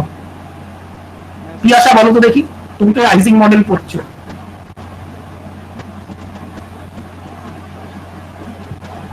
আমরা দেখালাম যে এখান থেকে আমি এটা ফেরোম্যাগনেটিজম ডেভেলপ করতে পারি, কারণ যে সাইন যদি নেগেটিভ যদি হয়, সরি এটা পজিটিভ হবে, this should be positive, এখানে সাইনের গন্ডগোল আছে, this must be positive so that this quantity is negative, হ্যাঁ তাহলে ফেরোম্যাগনেটিজম হবে। এখানে অ্যান্টিফেরোম্যাগনেটিজম পাওয়ার কোনো চান্স আছে? বলো, ইন্টিগ্রালের ভ্যালুটা যদি নেগেটিভ হয়, এক্সচেঞ্জ হ্যাঁ, ইন্টিগ্রালের ভ্যালুটা যদি ভ্যালুটা নেগেটিভ হয়, যে কি যদি আমি নেগেটিভ করে দিই তাহলেই দেখো এই হ্যামিল্টনিয়ান এবার অ্যান্টি প্যারালাল স্পিন ওরিয়েন্টেশনকে ফেভার করবে। ঠিক আছে, এখানে একটা টাইপোগ্রাফিক্যাল এরর আছে, যে গ্রেটার দ্যান 0 হবে for ferromagnetism and J will be less than 0 for antiferromagnetism. Okay. And now we expect that this model will show a transition from the ferrostate to parastate above a critical temperature Tc. Now the question is, how much is the Tc, or how does this Tc depend on this exchange integral parameter J? এই উত্তরটা আমরা খুঁজে বার করার চেষ্টা করি। This Hamiltonian is exactly solvable in one dimension and two dimension. But in this lecture, we are not going to solve this Hamiltonian exactly. Okay? We are keeping this exact solution aside and we are going to give you some order of magnitude estimate of the transition temperature. And remarkably, these qualitative arguments will bring out some of the essential features that have been shown by the exact solutions. So this example was first put forward by Rudolf Peierls, and that's why this argument is known as Peierls' argument. Okay, so let us see how did Peierls argue that whether there will be a transition in this kind of an Ising system, Ising Hamiltonian. First of all, we are considering a one-dimensional chain, and we consider ferromagnetic ordering. So you see the figure A. All these spins are aligned in the same direction, say in the up direction. So instead of up arrow, I have just used the sign of their spin values, plus, plus, plus, plus, plus. এটা সবাই বুঝতে পারলে যে এই ছবিটাতে 3A ছবিটায় আমি একটা ফেরোম্যাগনেটিক্যালি অর্ডার্ড চেইনের কনফিগারেশন রিপ্রেজেন্ট করেছি। সবগুলোরই স্পিন প্রজেকশনের সাইনটাকে আমি দেখিয়েছি, সবগুলোই হচ্ছে প্লাস প্রজেকশন। এটা বোঝা যাচ্ছে তো?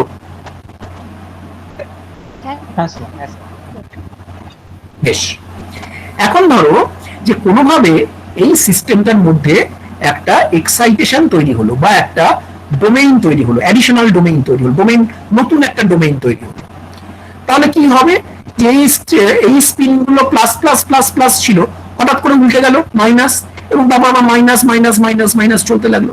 যদি আমি মাত্র একটা স্পিনকে উল্টাই, অর্থাৎ বাকিগুলো এদিকেও প্লাস মাঝখানে একটা স্পিন উল্টাই, তাহলে দেখো এনার্জি কস্টটা বেশি হবে। কারণ যে কোনো একটা বন্ডের জন্য এনার্জি কত, আমার হ্যামিল্টনিয়ান বলেছিল দুটোই যদি +1+1 হয় তাহলে এনার্জিটা হচ্ছে -J। ঠিক আছে, তাহলে এখানে -J এনার্জি ছিল দুটো প্লাস বন্ডের জন্য। যেই একটা প্লাস একটা মাইনাস করলাম, এনার্জিটা এখন হয়ে যাবে +J। তাহলে এনার্জি মোট কতখানি বাড়লো, 2J অ্যামাউন্ট বাড়লো। কিন্তু আমার এপাশেও যদি আরেকটা প্লাস স্পিন থাকতো, তাহলে এখানে একটা 2J অ্যামাউন্ট এনার্জি বাড়তো, এখানে একটা 2J অ্যামাউন্ট এনার্জি বাড়তো, তাহলে টোটাল এনার্জি বাড়তো হচ্ছে 4J। এটা বোঝা গেল? একটা সিঙ্গেল স্পিনকে যদি আমি উল্টাতাম তাহলে কিন্তু এনার্জি কস্টটা আরো বেশি হতো। আমি যদি লোয়েস্ট পসিবল এনার্জি এক্সাইটেশন দেখতে চাই, তাহলে সবচেয়ে বুদ্ধিমানের কাজ হচ্ছে একদিকটা পুরো পজিটিভ থাক, একদিকটা পুরো নেগেটিভ থাক, মাঝখানে খালি একটা ডোমেইন ওয়াল তৈরি হোক। ক্লিয়ার? বেশ, তাহলে এরকম একটা ডোমেইন ওয়াল যদি তৈরি হয়, তাহলে এর জন্য এনার্জি কস্ট করবে 2J, অর্থাৎ energy will increase by an amount 2J। However, introduction of this domain wall has incorporated some sort of disorder in the system. Translational orderটা ভেঙে গেছে। তা যদি হয়, the entropy of the system will increase a little bit. এখন কথা হচ্ছে entropy কতটা বাড়বে। এনট্রপি কতটা বাড়বে সেটা দেখার জন্য আমাকে কি হিসেব করতে হবে না, এই যে নতুন স্টেপটা আমি তৈরি করলাম বাই ইনকর্পোরেটিং ওয়ান ডোমেইন ওয়াল, এই যে অ্যারো যেখানে দিয়েছি সেখানে একটা ডোমেইন ওয়াল হয়েছে, তাহলে আমি কত রকম ভাবে এইরকম একটা এক্সাইটেশন তৈরি করতে পারতাম। সেটা হচ্ছে যেরকম একটা সিঙ্গেল ডোমেইন ওয়াল আমি যে কোনো এই সাইট এইখানটায় তৈরি না করে এখানে এখানে এখানে তৈরি করতে পারতাম, অর্থাৎ অন্য যে কোনো দুটো স্পিনের মাঝখানে আমি এই ডোমেইন ওয়ালটা ক্রিয়েট করতে পারতাম। তাহলে বলতো যে সিস্টেমের লেন্থ যদি ক্যাপিটাল N হয়, how many ways are there by which I can create such a domain wall? কত রকম ভাবে হ্যাঁ n-1 উপায়ে তৈরি করতে পারতাম, কিন্তু n যদি খুব লার্জ হয় তাহলে n-1 can be approximated by n.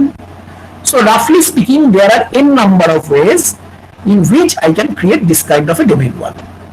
তাহলে এই যে নতুন স্টেপটা আমি তৈরি করলাম of a single domain wall, তার জন্য corresponding microstate ভ্যালুটা হচ্ছে n, and that corresponds to a change or increase in the entropy which is k log n. Simply আমি বোলজম্যান ফর্মুলা ইউজ করলাম। তা যদি হয় দেখো, তাহলে there will be a change in the free energy. free energy হবে delta E minus T times delta S, যেখানে আমি একটা ফিক্সড টেম্পারেচারে ক্যালকুলেশনটা করছি, T is not changing. So this is the change in the free energy. So I have estimated the change in the free energy for this linear chain, which is 2j minus kt log n, right? Now, if this domain wall has to survive, then because of this change, the free energy must decrease. তাই না? ধরো এই perfect ordering হয়ে বসেছিল, এখন থেকে এই ডিসঅর্ডারে গিয়ে ও পৌঁছবে তবেই যদি এ থেকে বি তে গেলে ওর ফ্রি এনার্জি কমে, বা অ্যাটলিস্ট ফ্রি এনার্জি সমান থাকে। এ থেকে বি তে গেলে যদি ফ্রি এনার্জি বেড়ে যায়, তাহলে সিস্টেম ডেফিনেটলি বি কনফিগারেশনে যাবে না। এই আর্গুমেন্টটা সবাই বুঝেছো? এ থেকে বি তে গেলে ফ্রি এনার্জি চেঞ্জ হয়। যদি ফ্রি এনার্জি সত্যি বেড়ে যেত, তাহলে বি কনফিগারেশনটা আমি দেখতেই পেতাম না। যদি ফ্রি এনার্জি কমে, তাহলেই আমি এই বি কনফিগারেশনটা দেখব, তাই না? হ্যাঁ স্যার। এটা কি বোঝা গেল?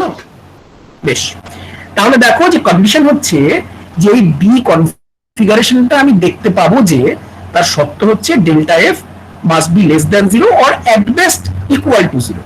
So delta F is equal two less than equal to 0 এই কন্ডিশন হলে এই রকম ডিসঅর্ডার গজাবে। এখন দেখো যে আমি যখন একটা ওয়ান ডিমেনশনাল চেইন কনসিডার করছি, n is very very large, তাহলে log n is also very very large.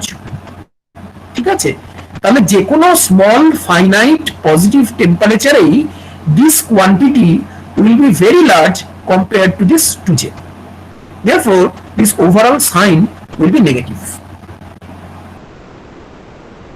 ওকে, তা যদি হয় তাহলে দেখো যে কোনো ফাইনাইট পজিটিভ টেম্পারেচারে, যে কোনো ফাইনাইট টেম্পারেচারে, নন জিরো টেম্পারেচারে এই সিস্টেমটাতে কিন্তু ডিসঅর্ডার ডেভেলপ করবে। সিস্টেমটার অর্ডার থাকবে না, এ কনফিগারেশনের তুলনায় ও বি কনফিগারেশনকে প্রেফার করতে থাকবে। তাহলে এই যে ওয়ান ডিমেনশনালাইজিং চেইন আমি দেখছি, তাকে একমাত্র অ্যাবসলিউট জিরোতে না রাখলে আমি কখনোই ওই পারফেক্ট অর্ডারিং দেখতে পাবো না। আমি সবসময় দেখবো এটা একটা ডিসঅর্ডার বা প্যারা স্টেটে আছে। তার মানে এখানে যে ফেরো টু প্যারা ট্রানজিশন ঘটছে, সেটা ঘটছে at temperature T equal to 0। একমাত্র টি ইকুয়াল টু 0তেই অর্ডারিং আছে, টি 0 প্লাস হয়ে গেলেই আর অর্ডারিংটা নেই। তাহলে টিসিটাকে আমাকে 0 বলেই ডিক্লেয়ার করতে হবে। এবং যে কোনো ফাইনাইট টেম্পারেচারেই আমি নন জিরো টেম্পারেচারেই দেখবো যে সিস্টেমটা ডিসঅর্ডার্ড হয়ে আছে। So TC is 0 in one dimension. এই আর্গুমেন্টটা বোঝা গেল? হ্যাঁ স্যার। n যদি লার্জ হয় তাহলে স্যার log n তো খুব ছোট হবে, মানে n যতই বড় হোক না কেন স্যার। ধরো n হচ্ছে সে 10 টু দ্য পাওয়ার 23, ঠিক আছে, তাহলে log n হচ্ছে at least of the order of 23. If n is even larger, then this quantity will be even larger, তাই না? টিপিক্যালি তুমি যখন একটা ওয়ান ডিমেনশনাল চেইন ধরো, ওয়ান ডিমেনশনাল ল্যাটিস ধরো, তখন n হচ্ছে n really tends to infinity। ঠিক আছে, n যদি টেন্ডস টু ইনফিনিটি হয়, তাহলে log n ও টেন্ডস টু ইনফিনিটি। ঠিক আছে, ও আচ্ছা, এখান থেকে দেখো যে অ্যাকচুয়ালি ট্রানজিশন টেম্পারেচারটা আমরা কি করে বার করি না, যে টেম্পারেচারে গেলে পরে এই ডেল্টা এফটা জাস্ট 0 হবে, সেইটা হচ্ছে ট্রানজিশন টেম্পারেচার। তার মানে এই জিনিসটাকে যদি আমি 0 সেট করতাম, তাহলে ট্রানজিশন টেম্পারেচার কত বেরোতো? 2j divided by k log n। এবার in the limit n going to infinity, 2j by k log n এই জিনিসটা 0 এর দিকে চলে যাবে। That sense TC goes to 0। তাহলে ওয়ান ডিমেনশনালাইজিং চেইনের ক্ষেত্রে আমি দেখতে পাচ্ছি যে ট্রানজিশন টেম্পারেচারটা হচ্ছে 0। একমাত্র অ্যাবসলিউট 0তেই অর্ডারিং আছে, অন্য কোনো টেম্পারেচারেই কিন্তু অর্ডারিং নেই। It is in the paramagnetic state. তাহলে ফেরো টু প্যারা ট্রানজিশনটা টি ইকুয়াল টু 0তে ঘটছে। এই যে রেজাল্টটা এখানে আমরা খুব সিম্পল থার্মোডাইনামিক আর্গুমেন্ট থেকে বার করলাম। দেখো এখানে আমরা অনেক কিছু এক্স্যাক্টলি ক্যালকুলেট করি, ফর এক্সাম্পল মাইক্রোস্টেটের সংখ্যাটাই অ্যাপ্রক্সিমেটলি ক্যালকুলেট করেছি। তো এই ক্যালকুলেশন থেকে যে টিসি বেরোলো, সেটা কিন্তু এক্সাক্ট রেজাল্ট থেকে যা বেরোয় তার সঙ্গে কমপ্লিটলি মিলে যাচ্ছে।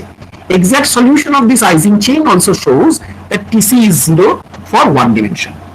ওকে, নাও প্রশ্ন হচ্ছে যে what happens in higher dimension? To fix this idea, let us extend Peierls argument in two dimension. And to fix our ideas, let us consider a two-dimensional square lattice, which was initially in the ferro state. So all the spins were in the plus state. Now I have generated a domain inside this square lattice by some means, by some thermal fluctuation. So there is a group of spins which have been flipped around. So there is a group of spins minus, minus, minus, minus, minus, something like this. This is of arbitrary shape. However, you can measure the perimeter of this so-called domain or the length of the domain wall. Okay? If you measure it in unit of the lattice spacing, then it will be an integer. Okay? So this integer is called capital L. Do you understand this? I excite a domain wall of length L inside this ferromagnetic sample. ছবিটা বুঝতে পারলেন? হ্যাঁ sir. বেশ, তাহলে দেখো যে এখানে ওই ফ্রি এনার্জি চেঞ্জ কতটা হবে। First of all, if the length of the perimeter of the wall of the domain is simply L, দেখো যে প্রতি ইউনিট লেন্থ অফ দ্য ওয়ালে there is one mismatch of spin. Per unit length of wall there is one pair of mismatch of spin. I know one pair of mismatch means an enhancement of energy by 2j. আমরা একটু আগেই one dimensional example করতে গিয়ে দেখেছিলাম যে একটা plus plus পেয়ারের বদলে যদি একটা প্লাস মাইনাস পেয়ার বসিয়ে দিই তাহলে 2j অ্যামাউন্ট অফ এনার্জি বৃদ্ধি পায়। তাহলে এটা হচ্ছে এক ইউনিট ল্যাটিস স্পেসিং গেলে আমি এরকম একটা পেয়ার দেখতে পাবো, মিসম্যাচ পেয়ার। তো আমি যদি L unit of lattice spacing traverse করি along the perimeter of the domain, তাহলে আমি এরকম এল খানা মিসম্যাচ পেয়ার দেখতে পাবো। প্রতি ইউনিট লেন্থে একখানা করে দেখতে পাবো, প্রতি ইউনিট লেন্থে একখানা করে দেখতে পাবো, and so on. তাহলে total energy increase will be 2j times L. So this is going to be the increase in energy. এই পার্টটা সবাই বুঝলে? হ্যাঁ স্যার। বেশ, next comes the question of counting of entropy. তার মানে হচ্ছে যে এই যে ফিক্সড পেরিমিটারের একটা ডোমেইন আমি তৈরি করেছি, আমি কত রকম ভাবে এই ডোমেইনটা তৈরি করতে পারতাম। How many ways I can excite such a domain of given perimeter length L? To do that, you think of the following problem. When you start from one such node, by a node I really mean middle position of this kind of a square. So I start from such a node and then I can move around inside the lattice. How can I move? I can go upward, I can go forward, I can go backward, and so on. So I arrive at another node. Here also I have got how many moves? I can go up, I can go down, I can go straight undeviated, or else I can. You tell me why? আমি backward মুভটা accept করতে পারবো না, কেন বলতে পারো? বলছি যে আমি এরকম একটা নোড থেকে শুরু করে এক স্টেপ গিয়ে আরেকটা নোডে পৌঁছলাম। এবার এই নোড থেকে আমি কোন দিকে যেতে পারি? উপরে যেতে পারি, নিচে যেতে পারি, সামনের দিকে যেতে পারি, কিন্তু আমি পেছন দিকে কখনোই যাব না। কেন পেছন দিকে যাব না? পেছন দিকে যাওয়াটাকে আমি কেন রুল আউট করছি, এটা কেউ বলতে পারো? স্যার ওটা তো মানে এক্সট্রা আবার ডবল ইন্টারঅ্যাকশন হয়ে যাচ্ছে। না, কোনো ইন্টারঅ্যাকশন হচ্ছে না, কোনো ইন্টারঅ্যাকশন হয়নি। আমি তো ডোমেইন ওয়াল তৈরি করছি। আমি ধরো একটা সুতো দিয়ে বা একটা খড়ি দিয়ে দাগ কাটতে কাটতে যাচ্ছি, এক ইউনিট দাগ কেটে এসে পৌঁছলাম, এই ডোমেইন ওয়ালটুকু ডিফাইন হলো। এবার এদিকে না গিয়ে আমি পেছন দিকে যদি চলে আসি, তাহলে you see that I will be undoing the domain wall. আমি যে ডোমেইন ওয়ালটা তৈরি করেছিলাম সেটাকে নষ্ট করে ফেললাম। সুতরাং পিছিয়ে এলে তার ডোমেইন ওয়ালটা কনস্ট্রাক্টেড হবে না, সেটা ডোমেইন ওয়ালটা ডিস্ট্রাক্টেড হয়ে যাবে। সুতরাং যে কোনো একটা পয়েন্টে, যে কোনো একটা নোডে পৌঁছে আমি কখনো পেছন ফিরে তাকাবো না। আমি হয় উপরে যাব, নিচে যাব, নয় সামনে যাব। Possible moves.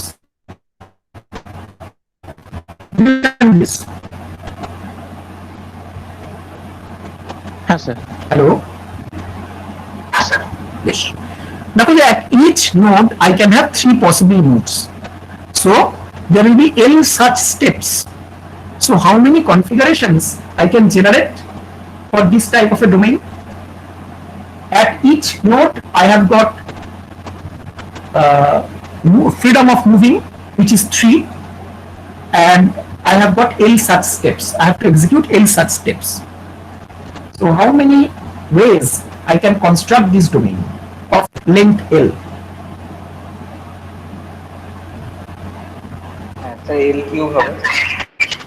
না কেন L কিউব হবে? প্রথম নোডের জন্য 3 রকম, দ্বিতীয় নোডের জন্য 3 রকম, তৃতীয় নোডের জন্য 3 রকম, করতে করতে L বার যদি আমি ঘুরে আসি তাহলে টোটাল সংখ্যাটা কত হবে?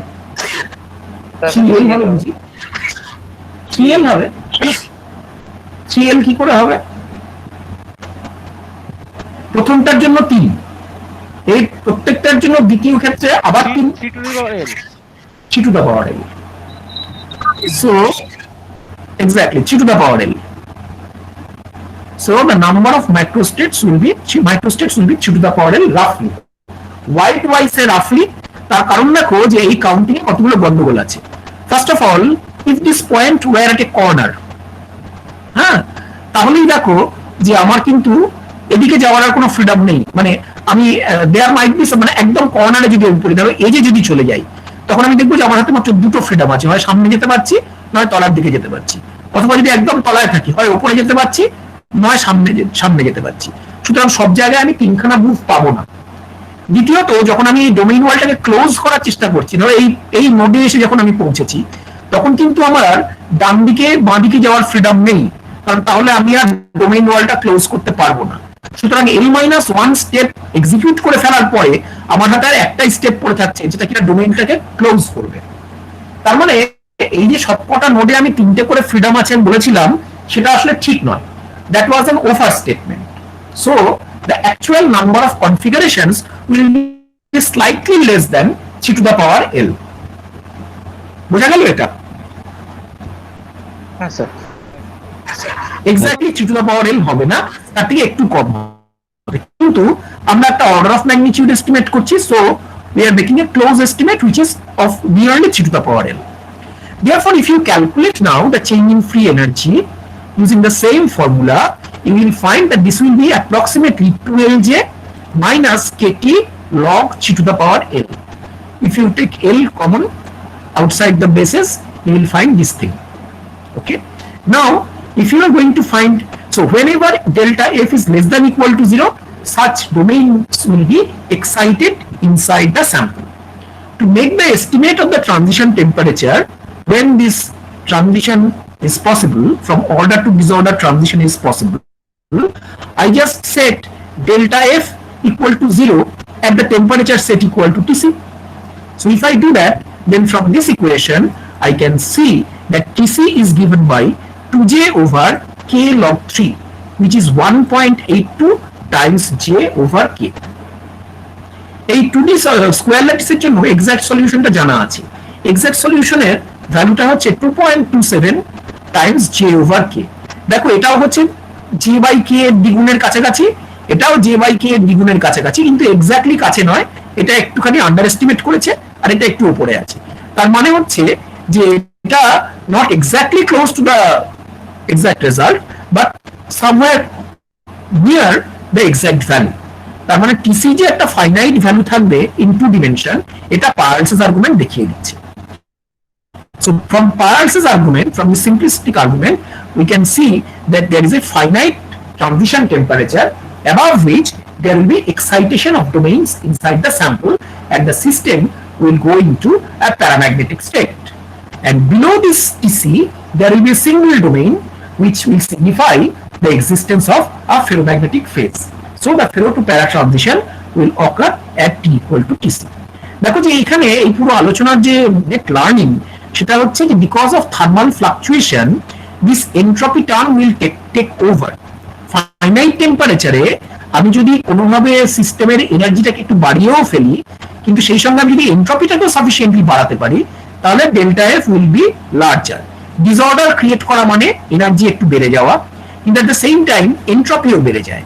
তার ফলে ফাইনাইট টেম্পারেচারে এই টার্মটা এই দ্বিতীয় টার্মের উপরে ডমিনেট করতে পারে। যখন এই সেকেন্ড টার্মটা প্রথম টার্মটার উপর ডমিনেট করবে, তখনই আসলে ওই ডিসঅর্ডার তৈরি হবে।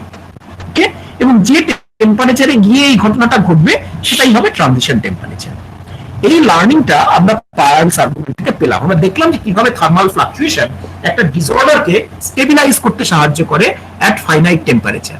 আর এখান থেকে আরেকটা জিনিস আমরা দেখলাম, this transition temperature is crucially dependent on the dimensionality of the sample. ঠিক আছে, দেখো যে ওয়ান ডিমেনশনে কোনো ফাইনাইট ট্রানজিশন টেম্পারেচার পাওয়া যাচ্ছিল না, কিন্তু টু ডিমেনশনে পাওয়া গেল। ঠিক আছে, তার মানে একটা সিস্টেমের ট্রানজিশন টেম্পারেচার খোঁজ করার সময় আমাকে সিস্টেমের ডাইমেনশনালিটিটাও মাথায় রাখতে হবে। এই দুটো লার্নিং আমাদের পার্লস আর্গুমেন্ট থেকে শেখা হলো। ওকে, বলো আরো কোনো জিজ্ঞাসা আছে? দীপন আমি শুনতে পাচ্ছি না, আবার দীপন আমি শুনতে পাচ্ছি না গো। স্যার আমরা আমি আমি আমি তোমার কথাটা কিচ্ছু শুনতে পাচ্ছি না দীপন। তুমি তোমার বাক্যের প্রথমে স্যারটা বলো। হ্যাঁ, টাইপ করো।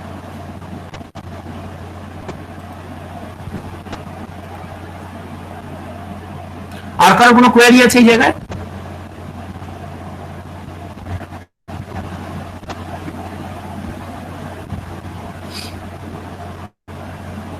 স্যার ওয়ান ডাইমেনশনাল ক্ষেত্রে যে স্যার ওই ক্ষেত্রে ট্রানজিশন টেম্পারেচারটা 0 আসছে, সেটা কি এনটা অনেক লার্জ হওয়ার জন্য নাকি এনট্রপিটার জন্য? হ্যাঁ, এনটা অনেক লার্জ হয়। হ্যাঁ, আমরা সবসময় থার্মোডাইনামিক লিমিটে দেখছি। থার্মোডাইনামিক লিমিটে না হলে পরে হবে না।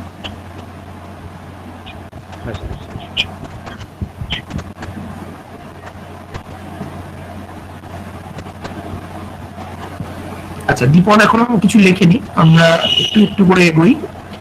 এবারে আমরা to end this towards the end of this lecture we will give some examples of substitutional disorder which was supposed to be covered in your BSc course, but unfortunately present days BSc course exclude this thing, so we have included it over here.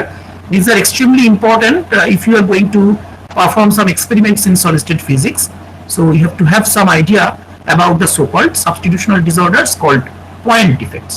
Point defects are basically chemical impurities or vacant lattice sites or some extra atom in an interstitial position in an otherwise perfect lattice. Okay, and these defects also grow up due to thermal fluctuation. Let me see that Deepon has finished typing something. No, he is to finish his typing. Yes, sir. আমরা যে practically 3 to the power L এর কম মাইক্রোস্টেট পাই, theoretically আমরা over estimate করি, তার জন্যই কি আমাদের রেজাল্টটা 2 এর কম আসছে? না, এটা হচ্ছে পার্ট অফ দ্যাট আনসার। মানে আমি এখানে পারফেক্টলি কম্পিউট করতে পারিনি, সেটা ঠিক, কিন্তু এটা হচ্ছে পার্ট অফ দ্যাট আনসার। এখানে এই যে এস্টিমেটটা আমরা করেছি, এই এস্টিমেটটা খুব রিগোরাস এস্টিমেট নয়, this is not an exact calculation. সুতরাং এখান থেকে তুমি কখনোই এক্সাক্ট ক্যালকুলেশন পাবে না। তুমি যদি ওই রিফাইনমেন্টটা করতে পারো, you will be even closer to the exact result, but possibly you will not be able to hit the exact result. Exact resultটা পাওয়ার জন্য এবং একটা এক্সাক্ট অ্যানালিসিস করতে হবে, এখান থেকে তুমি ওটা পারবে না। এই থার্মোডাইনামিক আর্গুমেন্ট থেকে তুমি ওটা নিতে পারবে না। শুধুমাত্র যেটা দেখাতে পারবে সেটা হচ্ছে একটা ফাইনাইট টিসি এক্সিস্ট করে, তার অর্ডার অফ ম্যাগনিটিউড কত সেটা বলতে পারবে, এবং তার বেসিক যে ফিজিক্যাল রিজন সেটাও তুমি জানবে, কিন্তু এখান থেকে টিসিটা এক্স্যাক্টলি তুমি এস্টিমেট করতে পারবে না। তুমি যদি ওই এক্সাক্ট কাউন্টিং করো, যেটা করাটাও কিনা খুব টিডিয়াস, হলেও you will be going to closer to the exact value, you may not be able to exactly produce the exact one. Okay, cheers. okay. Actually people have tried this game. They have made they have prescribed some bounds that by making use of this kind of combinatorial logic, they have produced an upper bound and a lower bound using Peirce's argument, and then they said that the exact TC value will lie between these two, and it was verified that the exact value is really lying between that bound. Okay, so by Peirce's argument you can generate really a bound to the exact value of TC, an upper bound and a lower bound. Here in this case we have generated a lower bound. Okay, so an upper bound, the calculation of an upper bound is also possible. Okay, so I will be discussing here some major types of point defects. First one is a Schottky defect. As you can see from this diagram, that some of the atoms, this is a cartoon for a sodium chloride crystal, some of the sodium or chlorine ions are going to miss out from their regular positions. So they have created some void in the crystal. Okay, so that really breaks the translational periodicity. So in an otherwise periodic crystal, there's some voids have been created. So this type of defects are known as Schottky defect.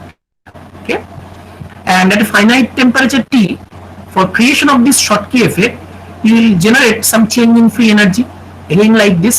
And if the Schottky effect has to stabilize, that means these vacancies have to stabilize, then this quantity must be less than equal to 0. The same thermodynamic argument that we have encountered in case of Pearl's Ising model. Okay. Now you see that the average energy to remove an atom from a perfect lattice, let us call it say EV. Okay. So delta E will be some small n times EV, where small n is the number of defects in a lattice consisting of capital N sites. অর্থাৎ original ল্যাটিসটায় capital n খানা site ছিল, তার মধ্যে small n খানা vacancy তৈরি হয়েছে, এবং প্রত্যেকটা ভ্যাকান্সি তৈরি করতে আমার এনার্জি কস্ট করেছে ইভি। কেন এনার্জি লাগলো? কারণ ওই নিজস্ব জায়গা থেকে অ্যাটমটাকে ওই কোহেসিভ এনার্জি ছিঁড়ে টেনে বার করে যদি বাইরে বার করতে হয়, তাহলে আমার খানিকটা ওয়ার্ক করতে হবে। So that requires consumption of energy. এখন দেখো যে এর জন্য এনট্রপি চেঞ্জ হবে। I ask you to verify this formula, how to compute the entropy. The calculation is pretty simple. How many ways you can generate small n defects in a lattice of capital N site? Or in other words, how can you select small n number of sites out of capital number n number of sites? This is a problem of combinatorics that we have learned in our high school class, and the result is this: capital N C small n. So you just work it out. Then you just make use of this Stirling formula for expanding the factorials. And for small n much less than capital N, you can approximate this result by this one. Okay, so I ask you to verify these steps as a part of your homework. So to find out the transition temperature, delta F must be 0, and then this will be the corresponding equation, and which tells you the value of n, which is a fraction of capital N. Okay, again I have made use of the fact that small n is much less than capital N. Now one can make a typical estimate using this formula. If this energy required to snatch out one atom is of the order of 1 electron volt, in reality it is of the order of 1 to 3 electron volt, say. So if it is say 1 electron volt and you are at a temperature enormously high, say 1000 Kelvin, okay, 30 times higher than the room temperature, then you say that the fraction of sites which are converted to defects is as small as 10 to the power -5. Okay, and if it is say a lower temperature like say 300 degree Kelvin, then you see that this fraction is even smaller. Okay, because as the temperature is lower, the number of defects will be lesser. So at room temperature, this fraction is negligibly small. You can make an estimate for yourself to see what is the number or what is the value of n by n at say room temperature 300 Kelvin. So check it, verify it. You will see that this is a very small number. Therefore, now you can justify the question Gaurav asked, that whenever we have been talking about a beta brass and we have been swapping the copper zinc atoms due to thermal fluctuation, there could be Schottky defects as well. But due to that, how much harm will be taking place as in regards of the actual periodicity of the long range ordering? উত্তরটা হচ্ছে কিছুই হবে না, কারণ কেন না এত small number of defects এর জন্য আমার এই অর্ডারিং এর কোনো সেন্সিবল ক্ষতি হবে না। সুতরাং তখন আমরা যে শর্টকি ডিফেক্টের কথা আলোচনায় আনিনি, সেটা এই কারণে আনিনি। গৌরব, তোমার প্রশ্নের পুরো উত্তরটা এখন পেলে তো? হ্যাঁ স্যার, পেয়েছি। বেশ। Now, how do we estimate this energy required to snatch one atom? One can experimentally determine this value just by making use of an estimate of the Schottky effect. So if one is make an estimate of the relative number of Schottky defects in a crystal and plot logarithm of small n by capital N as a function of 1 by t, then just by looking into this formula you can see that this will be a straight line graph, and the slope of this graph will give you EV by k. Okay, so by measuring this graph, slope of this graph, one can estimate EV. So that's one way of determining the value of EV experimentally. However, now you may ask that how to determine the concentration of defects, or in other words, how to determine small n by capital N. This itself is a very interesting experimental topic. There are variety of methods, and if someone is really interested, one can see the book by Ali Omar, section 11.3, where Ali Omar has discussed certain experimental methods of determining this concentration of defects. Other types of defects that we can talk about is a Frenkel defect. What is a Frenkel defect? In a Frenkel defect, one ion or one atom is dislodged from its position and gets into a position where it was not supposed to sit. অর্থাৎ এমন একটা জায়গায় গিয়ে জোর করে ঢুকে পড়লো যেখানে কোনো অ্যাটম থাকার কথা ছিল না, কিন্তু এখান থেকে উঠে থার্মাল এজিটেশনের জন্য উঠেছে, ক্রিস্টালের বাইরে বেরিয়ে যায়নি। ক্রিস্টালের বাইরে বেরিয়ে গেলে এটা একটা শর্টকি ডিফেক্ট হতো। ক্রিস্টালের মধ্যেই আছে কিন্তু অন্য কোনো একটা জায়গায় ঘাড় গুঁজে পড়ে আছে। এরকম যদি পরিস্থিতি হয় তাকে আমরা বলি একটা Frenkel defect.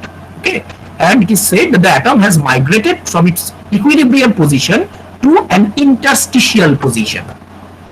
Okay, now again I assume that the average energy required for creating a Frenkel defect is EI.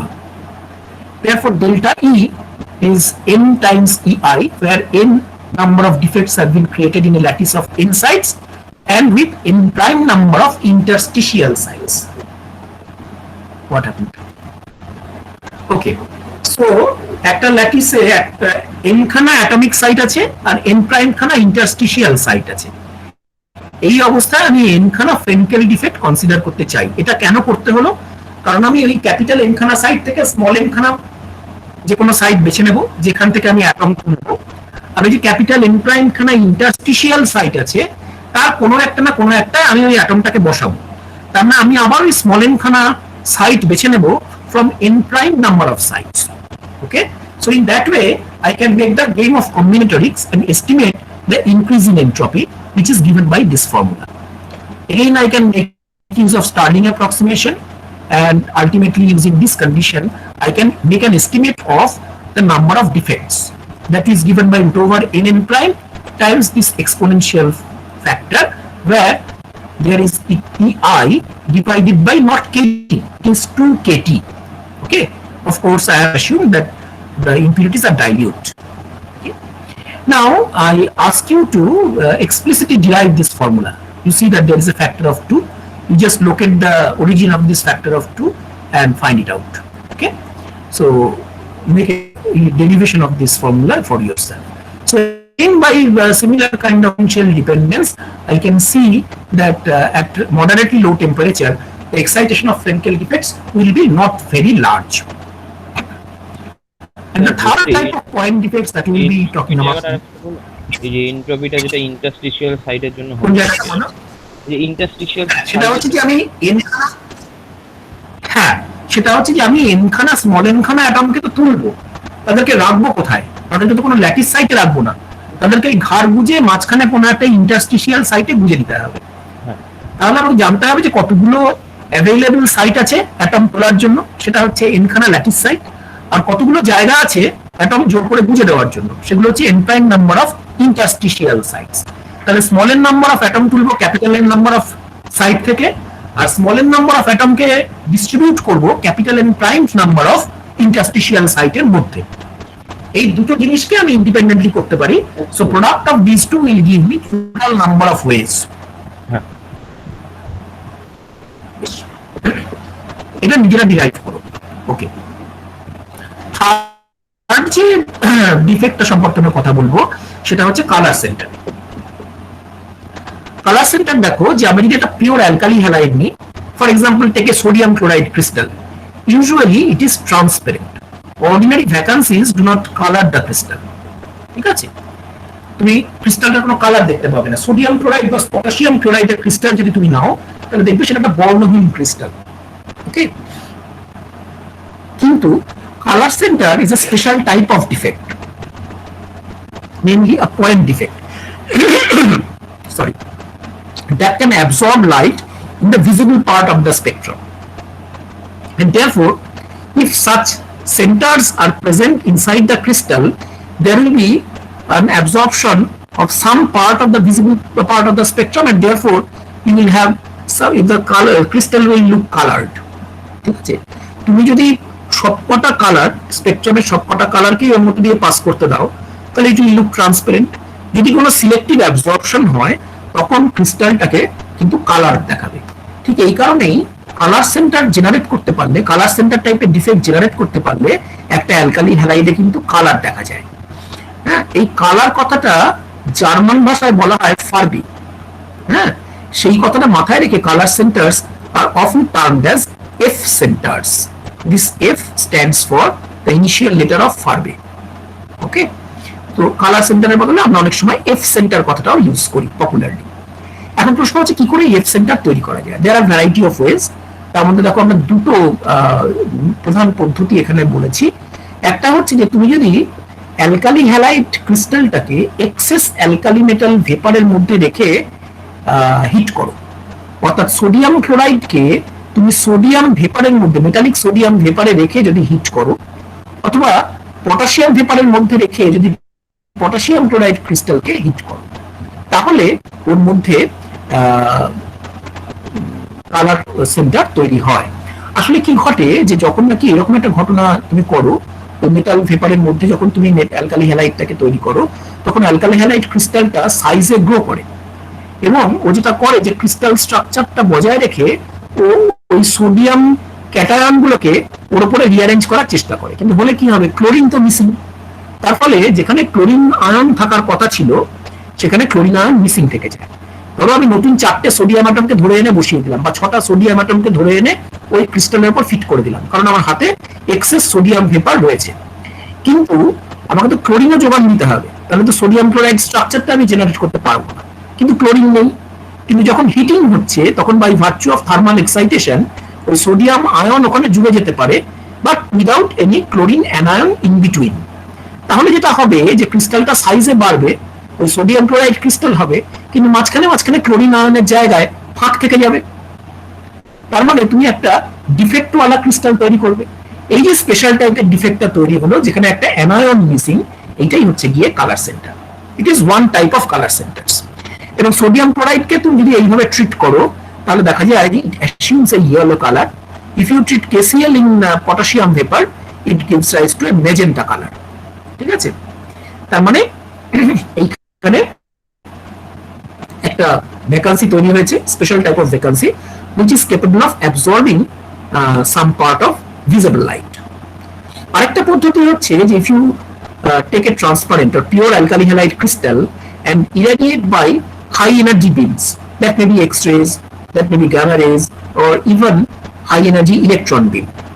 If you bombard them, the very process of this collision may take out one anion from this crystal and thereby create another similar such situation over here.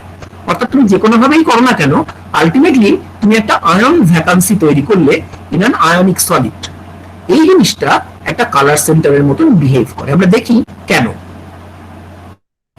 ধরা যাক যে একটা negative ion vacancy তৈরি হয়েছে। তুমি দেখো যে positive আয়নগুলোর তো রেডিয়াস কম হয়, নেগেটিভ আয়নগুলোর রেডিয়াস বেশি। মানে সোডিয়াম ক্লোরাইড যদি তুমি ভাবো, তাহলে দেখো এখানে যে সোডিয়াম ক্যাটায়ন দেখা যাচ্ছে, এর মাঝখানে একটা ক্লোরিন অ্যানায়ন থাকার কথা ছিল, যেটা মিস করে বেরিয়ে গেছে।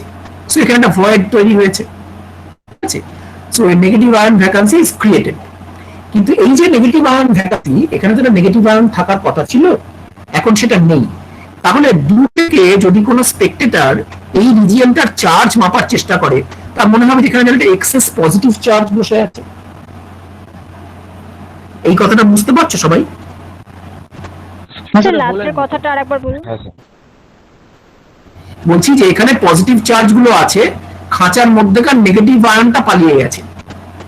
তাহলে দূর থেকে দেখলে মনে হবে এখানে যেন একটু পজিটিভ চার্জের আধিক্য হয়েছে, কারণ এই পজিটিভ আয়ন এবং নেগেটিভ আয়ন মিলিয়ে তো চার্জ নিউট্রালিটি বজায় ছিল। হ্যাঁ স্যার। এটা বুঝতে পারলে? হ্যাঁ স্যার। হ্যাঁ স্যার। তাহলে এখানে যেন ইফেক্টিভ পজিটিভ চার্জ তৈরি হয়েছে।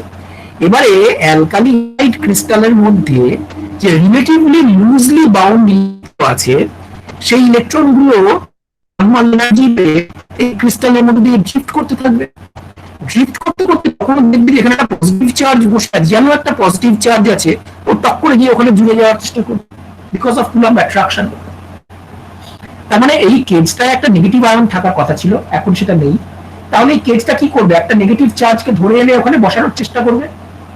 যদি একটা এরকম নিয়ারলি ফ্রি ইলেকট্রন অ্যালকালি হ্যালাইডের মধ্যে থাকে, একটা লুজলি বাউন্ড ইলেকট্রন থাকে যেটা কিনা ক্রিস্টালের মধ্যে মাইগ্রেট করে বেড়াচ্ছে because of its thermal energy, তাহলে যখনই এটা এরকম একটা ট্র্যাপের কাছাকাছি আসবে, ইলেকট্রনটা এই ট্র্যাপের ভেতরে এসে পড়বে।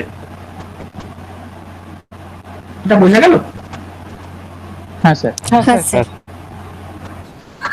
তার মানে এই ইলেকট্রনটার অবস্থা যেন একটা পোটেনশিয়াল ওয়েলে আবদ্ধ একটা পার্টিকেলের মতন হবে, বিখ্যাত পার্টিকেল ইন এ বক্স।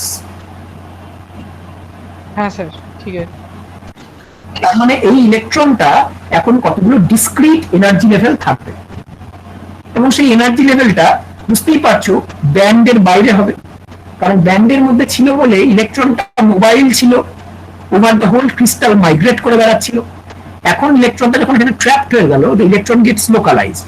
তার মানে এই ইলেকট্রনটা এক ব্যান্ডের মধ্যে রইল না, ব্যান্ডের মধ্যে থাকতে ইলেকট্রনটা মোবাইল থাকতে পারতো, সচল থাকতো, কিন্তু ব্যান্ডের বাইরে চলে এসছে বলে ইলেকট্রনটা লোকালাইজড হয়ে গেছে, ট্র্যাপড হয়ে গেছে। তাহলে এখন ইলেকট্রনটা যেসব এক্সাইটেশন এনার্জি লেভেলস দেখতে পাবে, সেগুলো আসলে কতগুলো লোকালাইজড এনার্জি লেভেলস যেগুলো কিনা ব্যান্ডের ঠিক বাইরে পড়েছে। আর এখান থেকে যদি সামান্য আমি এনার্জি দিই, তাহলে ইলেকট্রনটাকে আবার আমি কন্ডাকশন ব্যান্ডে নিয়ে যেতে পারবো, যেখানে ইলেকট্রনটা ঘুরে ফিরে বেড়াচ্ছিল। তার মানে এই যে এনার্জি লেভেলগুলো, লোকালাইজড এনার্জি লেভেলগুলো তৈরি হবে, এগুলো তৈরি হবে কন্ডাকশন ব্যান্ডের ঠিক নিচে। ওকে, so because of trapping of the electron in this kind of a cage, I can generate a few localized electronic states which are located just below the conduction band. এখন দেখো, যেহেতু কতগুলো ডিসক্রিট এনার্জি লেভেল রয়েছে, তাই ইলেকট্রনটাকে যদি আমি suitable energy দিই, h Times new energy supply করি, তাহলে ও একটা লেভেল থেকে আরেকটা লেভেলে এক্সাইট করতে পারবে, সেই লেভেলটাকে অন্য লেভেলে এক্সাইট করতে পারবে, এন্ড সো অন। তাহলে এই যে লেভেল ডিসক্রিট এনার্জি লেভেলগুলো তৈরি হলো ট্র্যাপে, তাদের কোনো দুটো লেভেলের এনার্জি ডিফারেন্স যদি E1 এনার্জি যদি E1 আর E2 হয়, এবং E1 মাইনাস E2 যদি ইনকামিং রেডিয়েশনের ফোটন এনার্জির সঙ্গে ম্যাচ করে যায়, তাহলে ইনকামিং রেডিয়েশনটাকেও অ্যাবজর্ব করে নেবে। ঠিক আছে? So for the alkali halides, these energy levels are of such magnitude that the inter energy level spacing is of the order of few electron volts, which corresponds to photon energy of the visible spectrum. তার জন্য alkali হ্যালাইডে এরকম একটা trapping হলে পরে কোনো না কোনো visible part of the spectrum absorbed হয়ে যায়। When I shine this thing by a white light, some of the wavelengths are being consumed in exciting the electron from one state to another. ঠিক আছে? এটা বোঝা গেল? হ্যাঁ sir. হ্যাঁ sir. বেশ, তাহলে এই জন্যই এই অ্যাবজর্পশন হয়। এই যে ফোটন এনার্জির কথা বলছি, এটা টিপিক্যালি হচ্ছে 1 থেকে 3 ইলেকট্রন ভোল্টে। এই যে ইলেকট্রনিক এনার্জি লেভেলগুলো, এগুলো 1 থেকে 3 ইলেকট্রন ভোল্ট রেঞ্জের মধ্যে হয়। তার ফলে ওই ভিজিবল পার্টের যে ফোটন স্পেকট্রাম, তার এনার্জিও 1 থেকে 3 ভোল্টের কাছাকাছি, এই পার্টের এনার্জি অ্যাবজর্পশন হয়। এবারে পার্টিকুলার কোন ম্যাটেরিয়ালের ক্ষেত্রে কত এনার্জি অ্যাবজর্ব করবে, সেটা তো ডিপেন্ড করছে ওই অ্যাটমটা, ওই ইলেকট্রন ওই ক্রিস্টালটার স্ট্রাকচারের উপরে, অ্যাটমের রেডিয়াস, তাদের charge and so on so ফোর্থের উপরে। তো তুমি যদি ফর এক্সাম্পল KCl ক্রিস্টাল নাও, তার জন্য এই এনার্জিটা বেরোচ্ছে 2.2 ইলেকট্রন ভোল্ট। তাহলে তুমি 2.2 ইলেকট্রন ভোল্টের যে ফোটন গুলো, সেগুলো ওই হোয়াইট লাইট থেকে এখানে অ্যাবজর্বড হয়ে যাবে, and they will be used in exciting the electron into different levels. আর ওই এনার্জি লেভেলের ফোটন যদি অ্যাবজর্বড হয়ে যায়, তাহলে যে কালারটা বেরিয়ে আসে সেটা দেখতে হয় ম্যাজেন্টা। সেই জন্য KCl ক্রিস্টালকে এরকম ম্যাজেন্টা রঙের দেখায়। আমাদের ল্যাবরেটরিতে একটা এক্সপেরিমেন্ট ছিল, যেটা আমি জানি না তোমাদের হয়তো আমরা দেখাতে পারবো কিনা, বিকজ অফ লকডাউন সিচুয়েশনে, আনইউজুয়াল কোভিড সিচুয়েশন। সেখানে আমরা এরকম এই ক্রিস্টালগুলোকে রেডিয়েট করার ব্যবস্থা করি, এবং ওই কালার সেন্টার তৈরি হলে সত্যি সত্যি যেরকম রঙিন হয় সেটা আমরা দেখতে পাই চোখে, এবং ওই কালার সেন্টার কতগুলো তৈরি হয়েছে সেটা এস্টিমেট করার চেষ্টা করি। বেশ, এই এক্সপেরিমেন্টাল আইডেন্টিফিকেশন কি করে করা যায় এফ সেন্টার গুলো? এই এফ সেন্টার মানে হচ্ছে বেসিক্যালি একটা electron bound to negative ion vacancy. সুতরাং এই যে ইলেকট্রনের যে স্পিন ম্যাগনেটিক মোমেন্ট, সেটা একটা ইলেকট্রন স্পিন রেজোনেন্স স্পেকট্রোমিটার দিয়ে ডিটেক্ট করা সম্ভব, আইসোলেটেড লোন ইলেকট্রন তার স্পিনকে আমি ইএসআর এক্সপেরিমেন্টে সাহায্যে আইডেন্টিফাই করতে পারি। ইএসআর এক্সপেরিমেন্ট সম্পর্কে তোমরা খানিকটা এক্সপোজার পেয়েছো গত সেমিস্টারে, তো এখানেও সেটা কাজে লাগানো সম্ভব to determine the existence of F centres. বেশ, এফ সেন্টার ছাড়াও আরো কিছু কিছু অন্য ধরনের colour centre, analogous colour centre তৈরি হতে পারে। একটাকে বলা হয় ভি সেন্টার। সেখানে কি হয় দেখো, আমরা এতক্ষণ বলেছিলাম যে নেগেটিভ আয়ন ভ্যাকান্সি হলে সেখানে একটা ইলেকট্রন ট্র্যাপড হয়ে যায়। এই ঠিক উল্টো ঘটনাটা ঘটা সম্ভব যদি একটা পজিটিভ আয়ন ভ্যাকান্সি তৈরি হয় কোনোভাবে এবং সেখানে একটা হোল ট্র্যাপড হয়ে যায়, তাহলে যে সেন্টারটা তৈরি হয় তাকে এফ সেন্টার বলি না, তাকে বলি V centre. However, fabrication of this thing in reality is very difficult and it is very less chancy affair, মানে এটা সহজে করা যায় না। আচ্ছা, আদার type of colour centre is known as an FA centre. এখানে কি হয় যে তুমি যেখানে কালার সেন্টার তৈরি করেছো, মানে এই যে ইলেকট্রন ক্লাউডটা তৈরি করেছো, এর পাশে যে ধরো ক্যাটায়নটা রয়েছে, এটা যদি একটা অন্য অ্যালকালি হ্যালাইড দিয়ে রিপ্লেসড হয়ে যায়, ধরো এই ক্রিস্টালটা হচ্ছে সোডিয়াম ক্লোরাইড, এখানে একটা ইলেকট্রন ট্র্যাপড হলো আর এই সোডিয়ামের বদলে এখানে একটা পটাশিয়াম এসে বসলো, বা এই সোডিয়ামটার বদলে একটা পটাশিয়াম এসে বসলো, তাহলে কি হবে, এখানে একটা ইলেকট্রন ট্র্যাপড হয়েছে, এখানে একটা ফরেন অ্যালকালি অ্যাটম ট্র্যাপড হয়েছে। এইরকম একটা pairwise situation of a foreign alkali atom and electron, তাকে বলা হয় এফএ সেন্টার। আর there is another kind of center known as M center, সেটা হচ্ছে যদি দুখানা পাশাপাশি দুটো এফ সেন্টার তৈরি হয়, ধরা যাক যে এখানে একটা এফ সেন্টার তৈরি হয়েছে, এখানে বা এখানে একটা এফ সেন্টার তৈরি হয়েছে, এইরকম ঘটনা যদি ঘটে তাহলে পাশাপাশি দুটো এফ সেন্টার যদি তৈরি হয় অ্যাডজাসেন্ট এরিয়াতে, তাহলে তাকে দুটোকে একসঙ্গে বলা হয় একটা M centre. So there are varieties of such centers and there are experimental methods by which their properties can be studied. If you are interested to see these things in some more detail, you can look into the book by Kittel, 8th edition, chapter 20. Okay.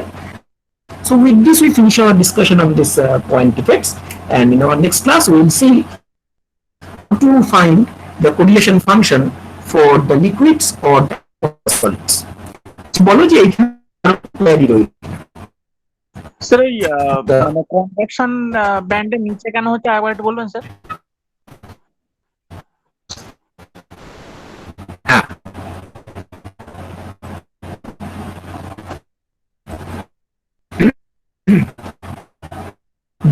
Freely Rome করে বেড়াচ্ছিল সে তো conduction ব্যান্ডে ছিল, তাই তো?